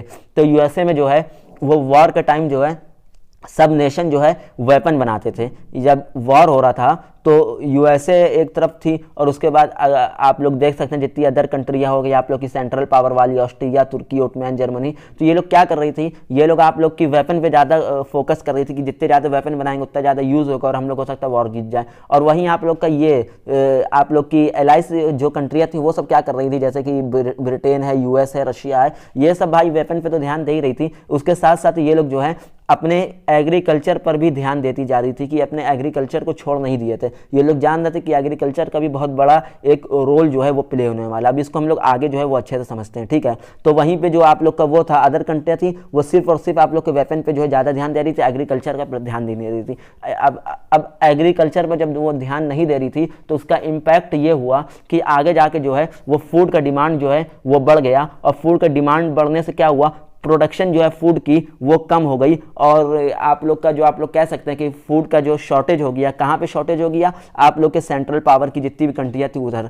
तो उससे ये हुआ कि अब ये लोग के पास वो तो है नहीं, फूड वगैरह तो मिल नहीं रहा, तो अब ये लोग खाने के लिए क्या करें? तो वर्ल्ड वॉर जब खत्म हो गया तो उसके बाद ये लोगों ने क्या किया कि यूएसए के पास तो भाई पैसा भी था और यूएसए के पास फूड भी था, तो यूएसए ने लोन तो पहले ही से लोग को दिया हुआ था। तो यूएसए ने कहा कि ऐसा करो कि मैं फूड भी तुम लोग को प्रोवाइड करता हूँ, तुम लोग उसका जो है पैसा मुझे दे देना, बाद में दे देना, चलो कोई बात नहीं। तो बाकी सब कंट्रियाँ जो उससे लेने लगी और यूएसए जो है उस फूड के जरिए जो है बहुत ही ज़्यादा अच्छा पैसा जो है वो कमाने लगा। अब अदर कंट्रियों वालों ने क्या देखा कि भाई जब यूएसए जो है पैसा कमा रहा है फूड के जरिए, तो हम लोग भी फिर से जो है शुरू करते हैं अपना एग्रीकल्चर वाला सिस्टम, और बहुत ज़्यादा अच्छे से दिन रात लग के जो है क्रॉप जो है वो उगाएंगे और अदर कंट्री को भेजेंगे, और हम लोग का जो पैसा, हम लोग को जो पैसा कमाएंगे उससे हम लोग जो है अमेरिका के, यूएसए का जो लोन है उसको हम लोग चुका देंगे। लेकिन लेकिन ये हुआ नहीं और इसका जो एकदम अलग इम्पैक्ट हो गया। अलग इम्पैक्ट क्यों हुआ? क्योंकि अब भाई यार हर कंट्री जो है वो एग्रीकल्चर करने लगी थी वर्ल्ड वॉर के बाद। तो अब फूड का जो वो था प्रोडक्शन, तो वो बहुत ज़्यादा बढ़ गया। अब जैसे ही फूड का प्रोडक्शन बहुत ज़्यादा बढ़ा, फूड की प्राइस जो है कम हो गई। अब प्रोडक्शन बढ़ने के बाद फूड का वो प्राइस कुछ बचेगा? कुछ नहीं बचा। तो उसके बाद जो है भाई अमेरिका को तो कोई दिक्कत नहीं हुई, लेकिन उसके बाद अदर कंट्रियाँ जितनी भी थी उन्होंने जितना भी फूड बनाया था, एक्स्ट्रा फूड यूज सोचे थे कि हम एक्सपोर्ट करेंगे, तो उससे क्या हुआ, उससे उन लोग को और भी ज़्यादा लॉस हो गया, जिससे उन लोग को जो है बहुत ही ज़्यादा दिक्कत का सामना जो है वो करना पड़ा।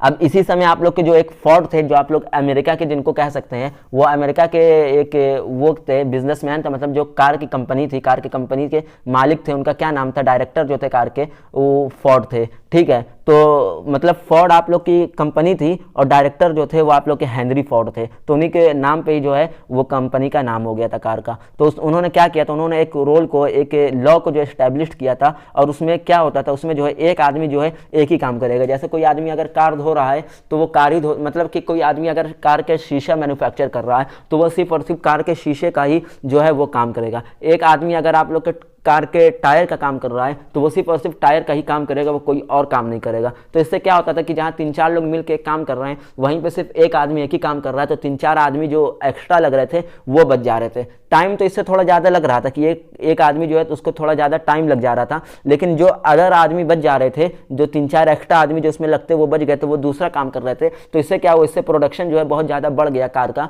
और इससे जो है जैसे ही प्रोडक्शन बढ़ा, लेकिन अब प्रोडक्शन बढ़ने के बाद क्या हुआ कि लोग को जो है बहुत ज़्यादा काम करना पड़ रहा था, तो लोग जो है इस जॉब को जो है छोड़ दिए। तो इसके बाद उन्होंने क्या किया, इन्होंने जो है डबल सैलरी का जो है वो ऑफर कर दिया। अब डबल सैलरी देख के वर्कर जो है वो वापस आ गए। अब उनके वापस आने के बाद ही जाहिर सी बात है कि जब वो डबल सैलरी दे रहे हैं तो वो काम भी ज़्यादा ही कराएंगे, तो वो लोग और काम ज़्यादा बढ़ा दिए अपने कंपनी में, जिससे उन लोग को प्रोडक्शन जो है बहुत ज़्यादा हुआ, जिससे इकोनॉमी जो है, अमेरिका की इकोनॉमी जो है वो और ज़्यादा जो है वो अच्छे से बढ़ गई। तो आप लोग देख सकते हैं कि इकोनॉमी जो है फर्स्ट वर्ल्ड वॉर के टाइम से ही अमेरिका की कितनी ज़्यादा बढ़ी है, जिसका इम्पैक्ट जो है वो आज तक चल रहा है कि अमेरिका जो है वो सबसे आगे है। तो अब हम लोग आते हैं कहाँ पे, 1929 ईयर में, जिसको इकोनॉमिक का डिप्लेशन कहा जाने लगा। द ग्रेट इकोनॉमिक डिप्लेशन 1929 में आपका लोग का हुआ था। अगर एग्जाम में आ जाए तो लिख दीजिएगा कौन सा ईयर, 1929। ओवर प्रोडक्शन होने के कारण कि वही जो है गुड को जो है बहुत ज़्यादा बढ़ा दिया गया था, फूड को जो है बहुत ज़्यादा बढ़ा दिया गया था, तो ओवर प्रोडक्शन ऑफ गुड होने के कारण जो है इसका शॉर्टेज हो गया था, और इसमें जो है इकोनॉमी जो है बहुत ज़्यादा जो है अदर कंट्रियों की जो है वो लॉस में चली गई थी।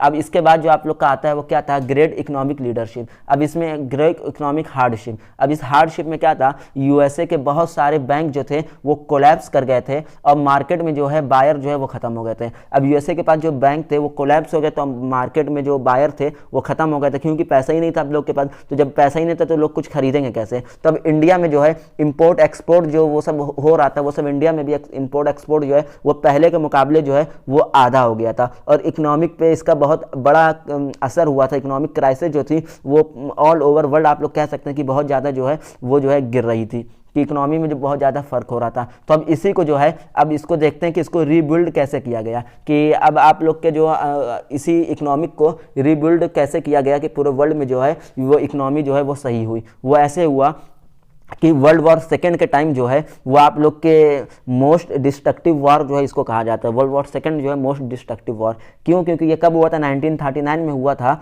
और इसमें भी जो दो पावर लड़ी थी, एक आप लोग की एलाइज, एक आप लोग की एक्सेस। एलाइज में कौन है, यूएसए, रशिया, फ्रांस, ब्रिटेन, और वहीं एक्सेस में आप लोग के जापान, जर्मनी, इटली। तो फिर से जो आप लोग की एलाइज जीत गई थी, जाहिर सी बात एलाइज क्यों जीतेगी, क्योंकि यूएसए है, हाई टेक्नोलॉजी है, ठीक है, आर्मी की पावर बहुत ज़्यादा है। तो क्योंकि उस टाइम जो है फर्स्ट वर्ल्ड वॉर, मतलब सेकेंड वर्ल्ड वॉर जो हुई थी वो ये वॉर जो है ये तीनों जगह हुई थी, मतलब कि आप लोग की एयर में भी हुई थी, वाटर में भी हुई थी, और लैंड पे भी हुई थी। यानी कि लैंड पे वैसे ही जैसे लड़ते हैं वैसे हुई थी, एयर में जो है जेट वगैरह के थ्रू हुई थी, एयरक्राफ्ट वगैरह के थ्रू हुई थी, और वाटर के अंदर सबमरीन वगैरह के थ्रू जो है with the help of submarine के जो है ये वार की गई थी। तो इसमें जो है एलाइज जो है बहुत स्ट्रॉन्ग तरीके से जो है वो जीता था, और बहुत स्ट्रॉन्ग इमेज जो है वो उसकी जो है वो बाहर निकल कर आई थी। तो अब इसमें क्या हुआ था, तो इसका लॉस बहुत ज़्यादा ये हुआ था कि इस वॉर में 6 करोड़ लोग जो है वो मारे गए थे और बिलियन लोग जो हैं वो घायल हो चुके थे, इंजर हो गए थे। और यूएसए ने जो है हिरोशिमा और नागासाकी पर जो है वो एटम बम गिराया था, जो कि जापान में एक प्लेस है। आप लोग इसका नाम जो है मेरे ख्याल से 6 या 7 क्लास से जो है वो सुनते हुए आ रहे होंगे। तो हिरोशिमा और नागासाकी पे जो है यूएसए ने जो एटम बम गिराया था, जिसका नतीजा जो है वो ये निकला था कि उसके बाद भी कितने सालों तक के जो है वहाँ के जो लोग जो हैं वो बर्थ ले रहे हैं, तो उनकी भी हालत जो है वो क्रिटिकल कंडीशन ही होती हुई है।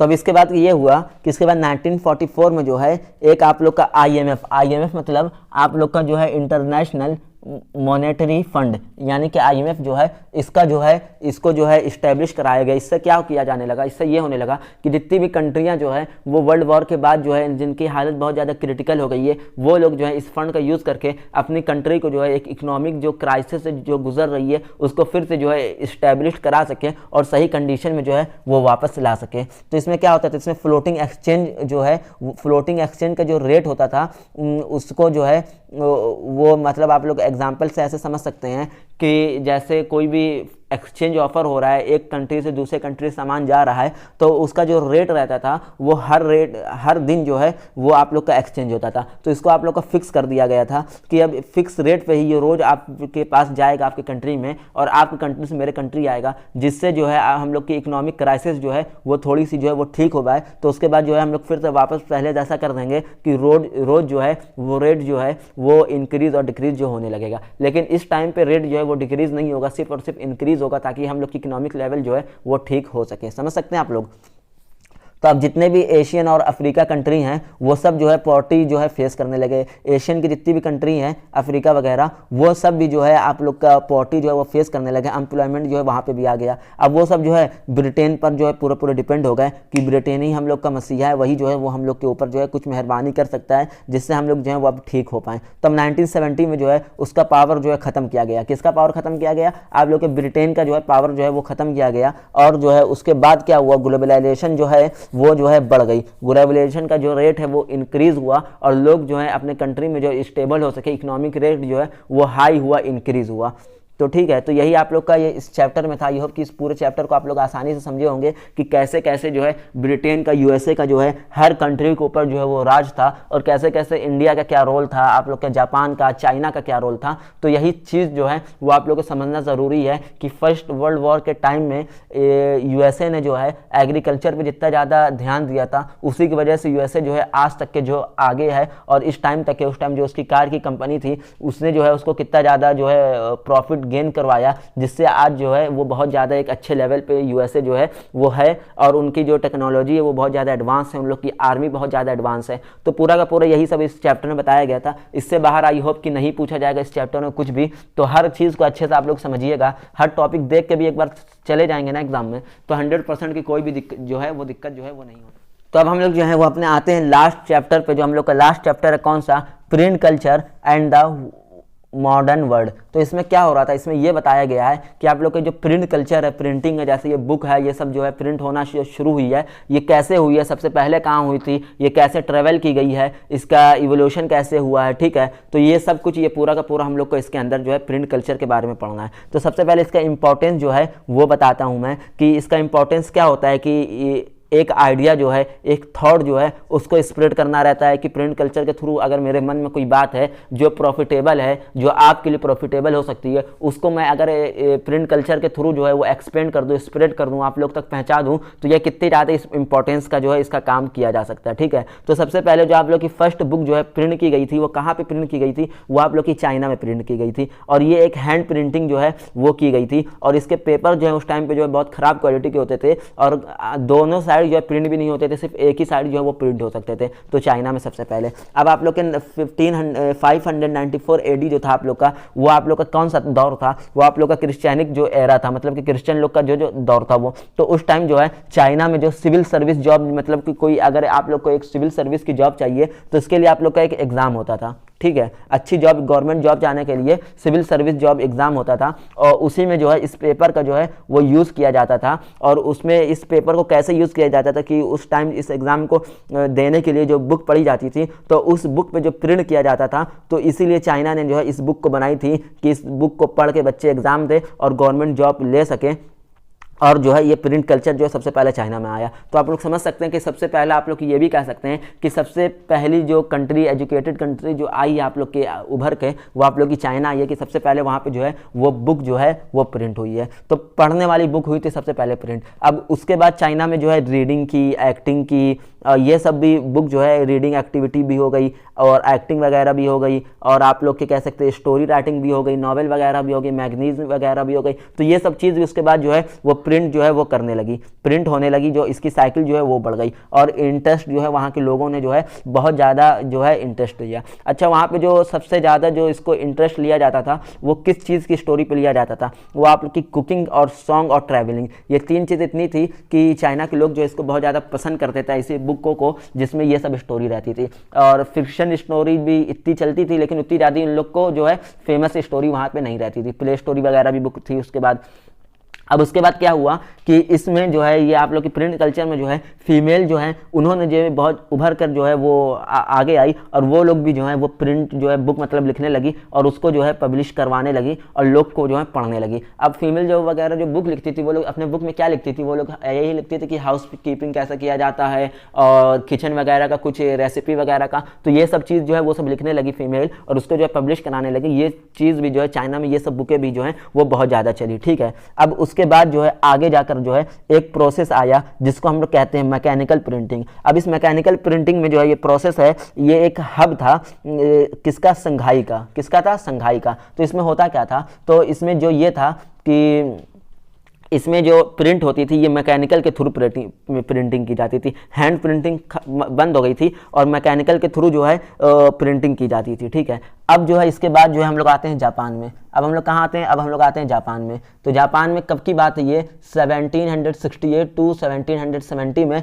वहाँ पे प्रिंट कल्चर गया। अब वो कैसे गया, वो आप लोग के बुद्धिस्ट के थ्रू गया, यानी कि जो चाइना में बुद्धिस्ट है वो ट्रैवल किए, यानी कि सिल्क रूट का यूज़ हुआ, जैसे कि हमने पिछले चैप्टर में पढ़े हैं। तो सिल्क रूट का जैसे जैसे यूज़ हुआ, वो जो आप लोग के बुद्धिस्ट थे वो जापान में गए। तो जापान के जाने के बाद जो उन्होंने बुक लिखी, तो जापान में जो है वो बुक जो है वो वहाँ पे जो है प्रिंट कल्चर जो है चला गया उनके जरिए। तो ये सिल्क रूट का ही पूरा का पूरा यूज़ हुआ है। अब जापान में जो सबसे पहली बुक लिखी गई वो बुक कौन सी थी आपकी, वो बुक आप लोग की थी डायमंड सूत्रा।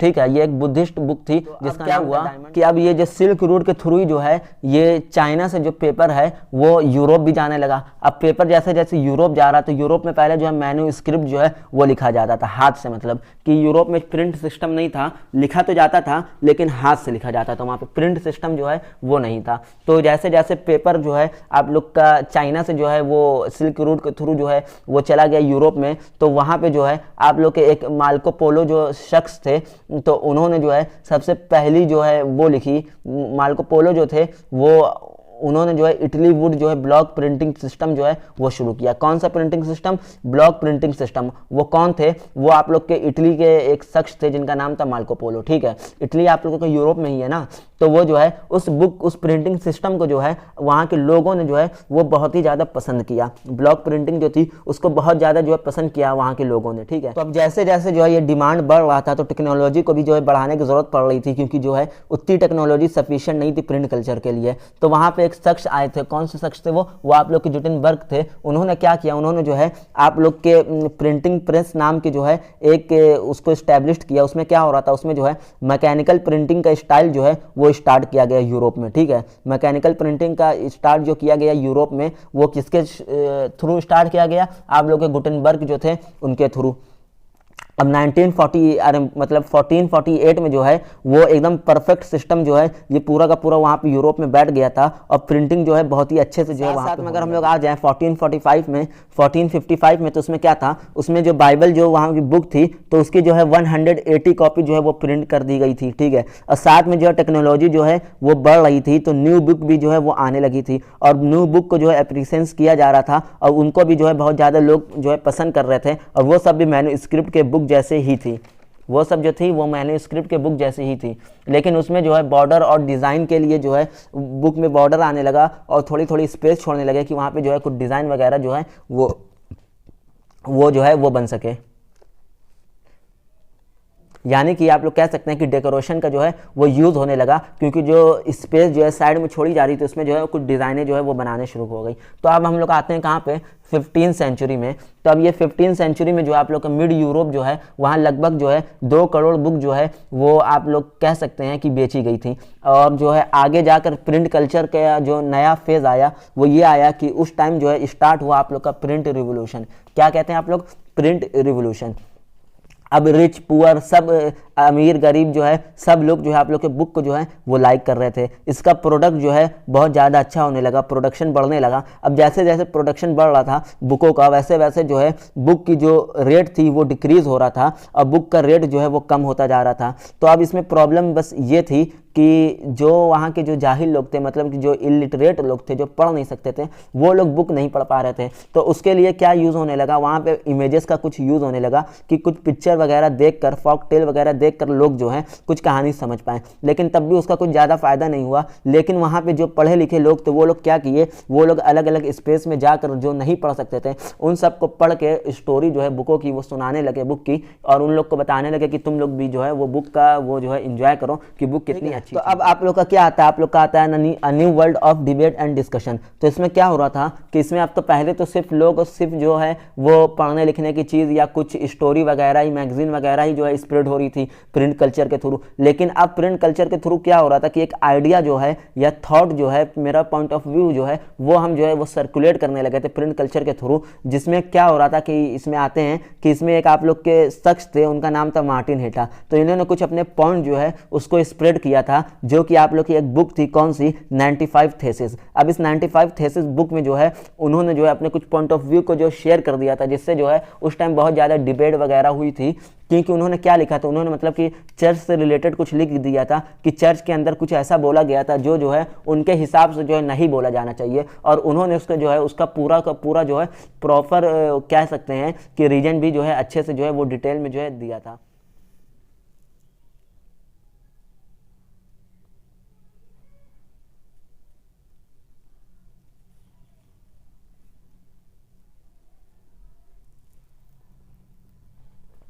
तो मतलब जो आप लोग के वो जो मार्टिन नूटा ने जो वो लिखा था, बुक लिखा था, वो पूरे के पूरे एक फैक्ट्स के ऊपर मतलब लिख दिया था। तो अब उसके बाद क्या हुआ था, उसके बाद एक कंट्रोल को इम्पोज किया गया था कि किसमें क्या था कि अब हम लोग जो है वो बुक पे जो है सेंसर करेंगे, बुक पे जो है नज़र रखेंगे कि कोई भी कुछ भी बुक के अंदर गलत जो है लिख के जो है वो जो है आइडिया को अपने स्प्रेड ना कर सके। तो ये जो चीज़ है ये इस टाइम पर आई थी। तो अब कौन सा दौर आता है, अब आता है द रीडिंग ऑफ मैनिया। अब आइए इसको समझते हैं कि 17 और 18 सेंचुरी में जो है वो लिबरेटी के जो मतलब कि लिटरेचर की जो बुक थी, यानी कि जो भी बुक वगैरह हो रही थी पढ़ाई लिखाई से, तो उसमें क्या था कि वो उसका क्रिश्चियन लोग का दौर था। तो उस टाइम जो चर्च थे उन्होंने जो है स्कूल जो है वो बनाना शुरू कर दिया था। और उसी समय जो है 18th सेंचुरी के एंड तक के 17th सेंचुरी में ये शुरू हुआ और 18th सेंचुरी के एंड तक के जो है उन्होंने करीब जो है 60 से 80% जो है वो लिटरेसी रेट जो है वो इंक्रीज कर दिया। यानी कि जो है लोग जो है अच्छे खासे जो है पढ़ाई लिखाई में जो है वो इंटरेस्ट लेने लगे यूरोप में, क्योंकि स्कूल फॉर्म किया गया, बच्चे पढ़ते थे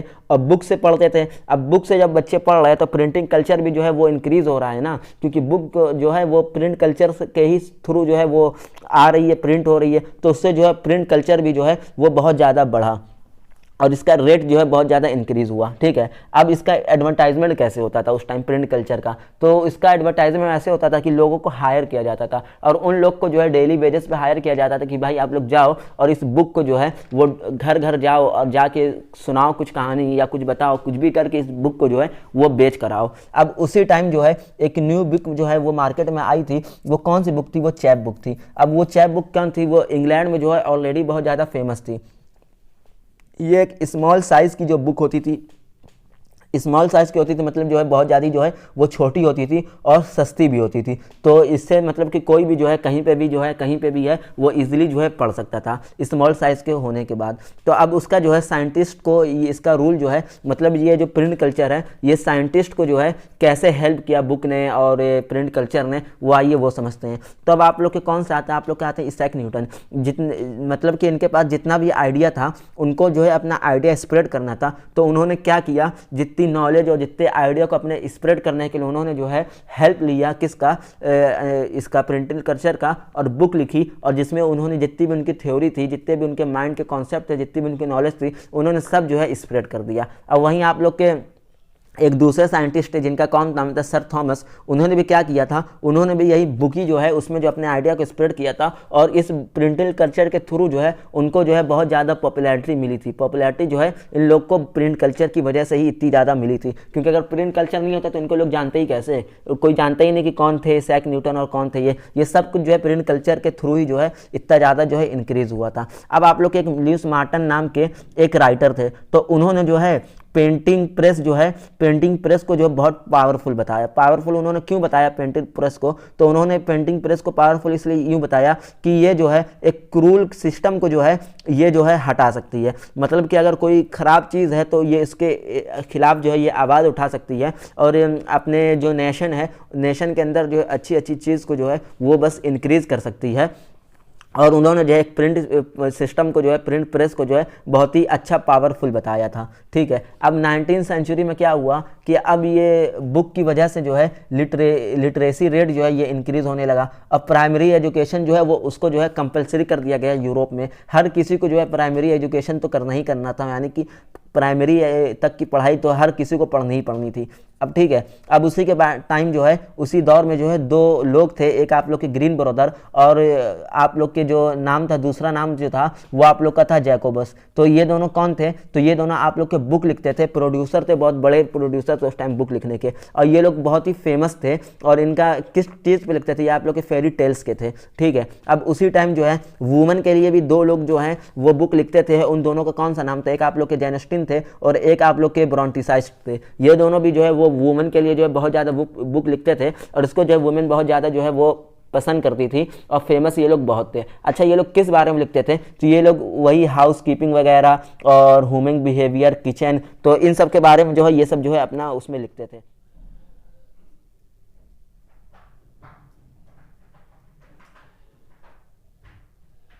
तो अब हम लोग आते हैं कहाँ पे, आप लोग का जो दौर आया था वो कहाँ का था, तो फर्दर इनोवेशन में आते हैं। तो उसमें जो है 19वीं सेंचुरी में आपके कौन आते हैं, आप लोग के आते हैं रिचार्ड एम होए। तो उन्होंने क्या किया, मार्क्ड होए। तो मार्क्ड हो में जो है इन्होंने जो है प्रिंटिंग इस्टेब्लिश किया था। कौन सा प्रिंटिंग सिस्टम इस्टेब्लिश किया था, मतलब कि इन्होंने जो है एक हाल में जो है 6,000 पेज जो है प्रिंट किया था, प्रिंट किया जा सकता था। इन्होंने एक सिस्टम को लाया जिस कल्चर में क्या था कि 1 घंटे में 6,000 जो है पेज जो है प्रिंट किया जा सके। अब इसको जो है और भी ज़्यादा एडवांस किया आपके किससे, ऑफिस ने। तो ऑफिस प्रेस नाम के जो प्रेस थे उन्होंने क्या लॉन्च किया, उन्होंने जो है 6 कलर को जो है एक साथ प्रिंट करना जो है वो उस टाइम जो है वो इस्टेब्लिश कर दिया। इससे पहले सिर्फ ब्लैक और वाइट जो ही प्रिंट हो रही थी, ब्लैक एंड वाइट में, लेकिन उन्होंने जो है 6 कलर एक साथ जो है प्रिंट किया जा सका, ऐसा कल्चर को जो है वो इन्वॉल्व किया। अब उसके बाद जो है 20वीं सेंचुरी में जब ये सब आया तो टेक्नोलॉजी जो है वो बहुत ज़्यादा एडवांस हो गई। अब मशीन जो है 20वीं सेंचुरी आते आते जो है सारी मशीनें जो है बहुत ज़्यादा एडवांस हो गई। तो अब जो है प्रिंटिंग सिस्टम कैसे होने लगा, तब प्रिंटिंग सिस्टम जो है वो इलेक्ट्रिकली ऑपरेट होने लगा, और कलर जो है वो अच्छे आने लगे, और पेपर की जो क्वालिटी है ये बढ़ गई। तो हर तरह से जो है ये एकदम परफेक्ट फुल हो चुका था। अब इंडिया, अब हम कहाँ पे आते हैं, अब हम लोग आते हैं India and the world of print. I hope कि आप लोग को अच्छे से समझ में आ रहा होगा। अब इंडिया में जो है वो संस्कृत मैन्युस्क्रिप्ट को जो है वो फॉलो किया जाता था। संस्कृत जो है वो आप लोग का किस पे लिखा जाता था, या आप लोग का पैम लीप पर जो है वो लिखा जाता था। अब मिड 16वीं सेंचुरी में जो आप लोग के गोवा में जो पहला आप लोग का प्रिंटिंग प्रेस जो था, जो कि आप लोग के पुर्तगाली ने जो है उसको जो है वो सबसे पहले जो है वो चालू किया था। अब वो आप लोग जानते होंगे कि गोवा में जो है पुर्तगीज़ का जो है वो रूल चलता था। तो पुर्तगीज़ ने जो है फर्स्ट आप लोग का प्रिंटिंग प्रेस इस्टेब्लिश किया था। कब किया था, 1579 में। ठीक है, 1579 में एक इंडिया में पहली जो बुक लिखी गई थी वो कौन सी बुक थी, वो आप लोग की तमिल लैंग्वेज की बुक थी। उस तमिल बुक में जो है लिखी गई थी, और 1674 में आप लोग की 50 बुक जो है वो तमिल वाली जो है वो लिख दी गई थी। अब जो आप लोग की सेकंड बुक आई थी वो आप लोग की कनकरी लैंग्वेज में जो है वो कन्नड़ लैंग्वेज और कनकरी लैंग्वेज, ये 2 लैंग्वेज जो है इस टाइम पे जो है वो लिखी गई थी। अब उसके बाद कौन सा और आता है, अब उसके बाद आता है मिड 16वीं सेंचुरी। तो इंडिया में एक और प्रेस आया जिसको कहते हैं कौन सा, इंग्लिश प्रिंटिंग प्रेस, EIS। अब ये जो इस्टेब्लिश किया गया था, तो अब ये किसने इस्टेब्लिश किया था, ये इंडिया के गवर्नमेंट ने जो है इसको इस्टेब्लिश किया था। और जो ये एक चीज़ था कि उस समय जो है एक लॉ लाया गया था, मतलब कि ये प्रिंट जो है EIS को जो है इस्टेब्लिश किया गया था। और इंडिया में जो है एक जान रहे कि उस टाइम जो है क्या कहते हैं ब्रिटिशर का रूल चल रहा था। तो इसमें आप लोग कह सकते हैं कि एक रूल लाई थी ब्रिटिश गवर्नमेंट। कौन सा रूल लाई थी कि आप कोई से भी प्रेस में जो है आप लोग कुछ भी जो है नहीं लिख सकते हो, और ख़ास करके आप लोग जो है हम लोग को मतलब ब्रिटिशर के बारे में कुछ भी उल्टा सीधा और इंडियन गवर्नमेंट के बारे में कुछ भी उल्टा सीधा नहीं लिख सकते हो। और अगर आप लोग लिखें तो मैं आप लोग के ऊपर जो है इसके ऊपर आप लोग की कार्रवाई की जाएगी, समझ सकते हैं आप लोग। तो इसकी जो है वो कार्रवाई करी जाने वाली जो है वो बात होने लगी।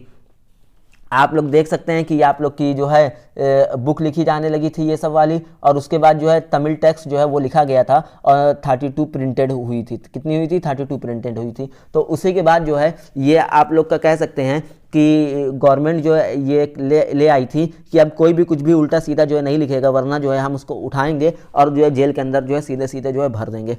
अब कहाँ आए? अब हम लोग आते हैं बंगाल में। तो बंगाल में एक गैजेट नाम के जो है एक आप लोग के बाल गंगाधर में जो कहते हैं बाल गंगाधर भट्टाचार्य जी थे, तो उन्होंने जो है एक न्यूज़पेपर लाया था बंगाल गैजेट के नाम से, ठीक है। बंगाल गैजेट के नाम से एक न्यूज़पेपर लाया। अब बाल गंगाधर और आगे जाकर क्या किया उन्होंने, न्यूज़पेपर इंडिया में जो है उनका न्यूज़पेपर जो है इंडिया में बहुत ज़्यादा फेमस हुआ। किनका? बाल गंगाधर भट्टाचार्य का।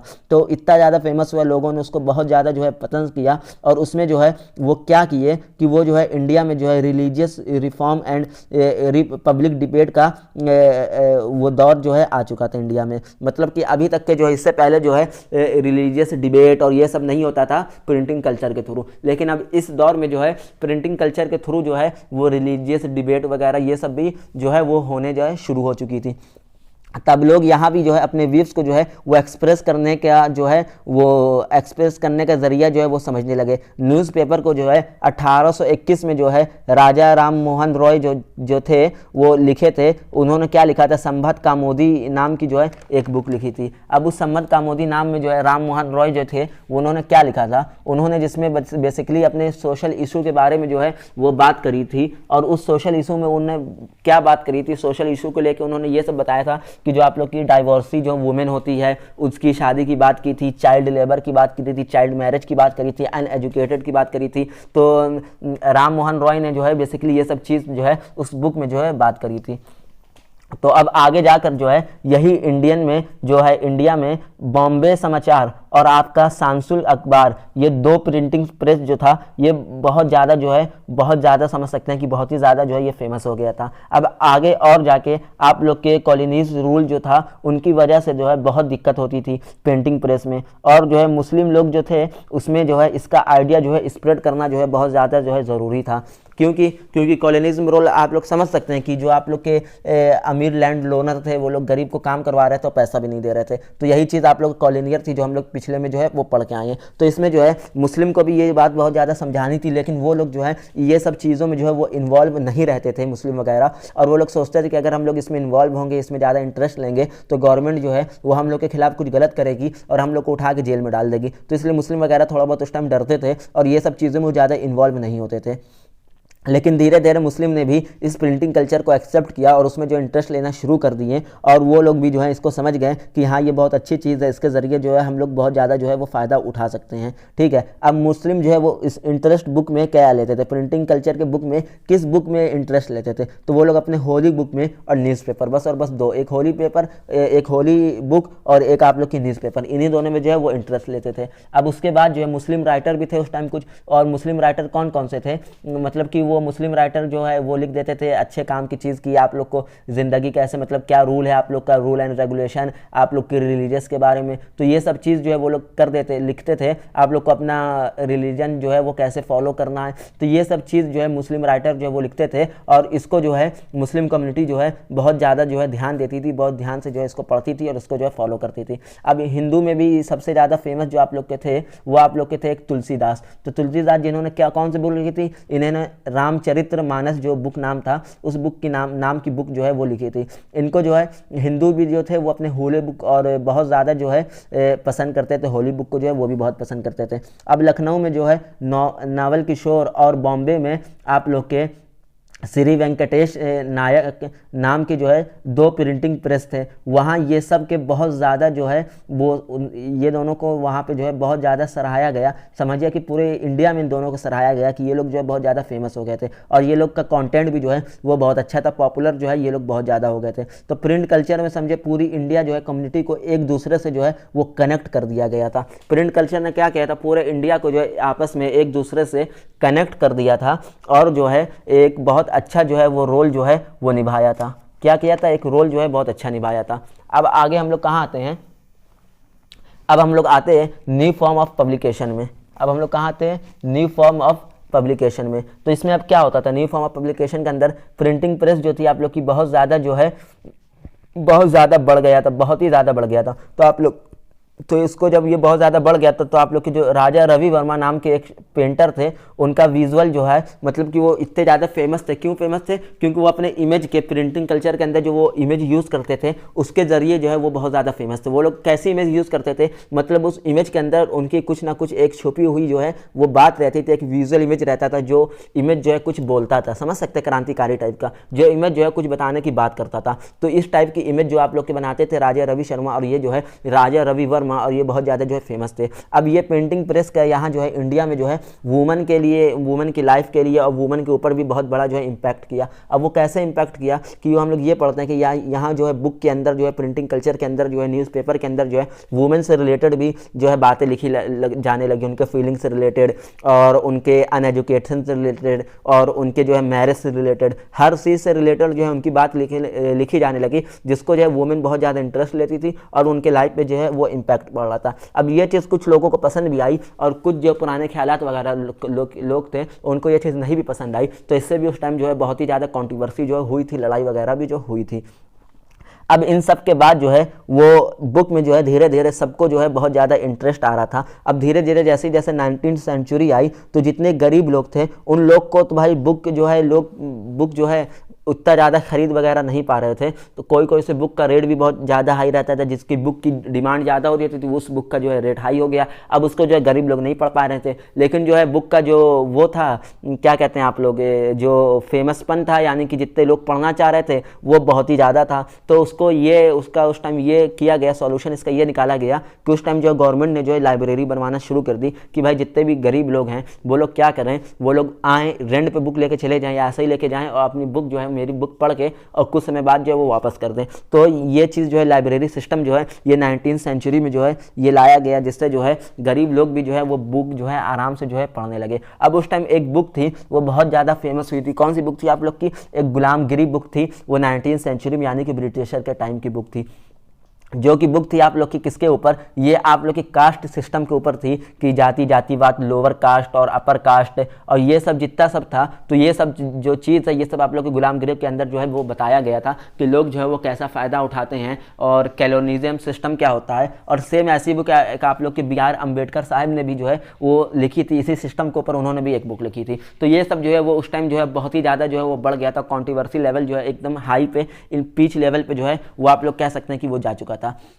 ठीक है, अब ये था कि इस बुक के ज़रिए बस एक चीज़ ये करनी थी लोगों को कि ये बताना कि अब हम लोग जो हैं वो एक बराबर हैं, बी.आर. अम्बेडकर हो जाएं या आप लोग की गुलामगिरी जो बुक लिखी थी उन सब का ये मोटिव था कि इस बुक के ज़रिए सबको ये पता चल जाए कि हम सब लोग एक बराबर है, ना कोई ऊपर है ना कोई नीचे है, और हम सब लोग एक सेकुलर स्टेट में रहते हैं, एक सेकुलर कंट्री में रहते हैं और इस सेकुलर कंट्री को सेकुलर कंट्री बनाने का हक भी हम ही लोग का है। हम ही लोग को मिलकर जो है आवाज़ उठानी है और ब्रिटिशर को जो है वो वापस भगाना है। तो ये सब चीज़ जो है ये सब आप लोग का समझ सकते हैं प्रिंट कल्चर के अंदर ही आया था। तो हर चैप्टर जो है आप लोग का एक पहले वाले चैप्टर से जो है वो रिलेटेड है, आपस में हर चैप्टर जो है हिस्ट्री में जो है वो लिंक करता है। तो इससे आप लोग जो है बहुत ही अच्छे से जो है वो समझ सकते हैं, तो कोई भी डाउट आप लोग को नहीं होना चाहिए।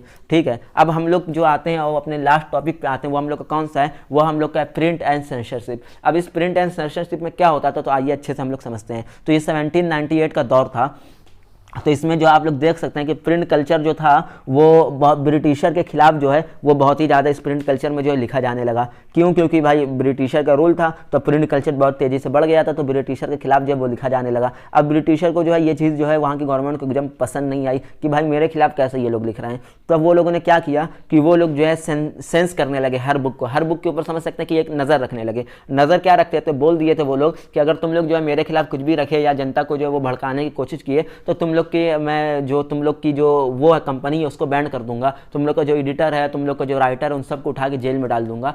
तो उस टाइम पे जो है ये सब कुछ जो है वो बहुत ज़्यादा बढ़ गया था।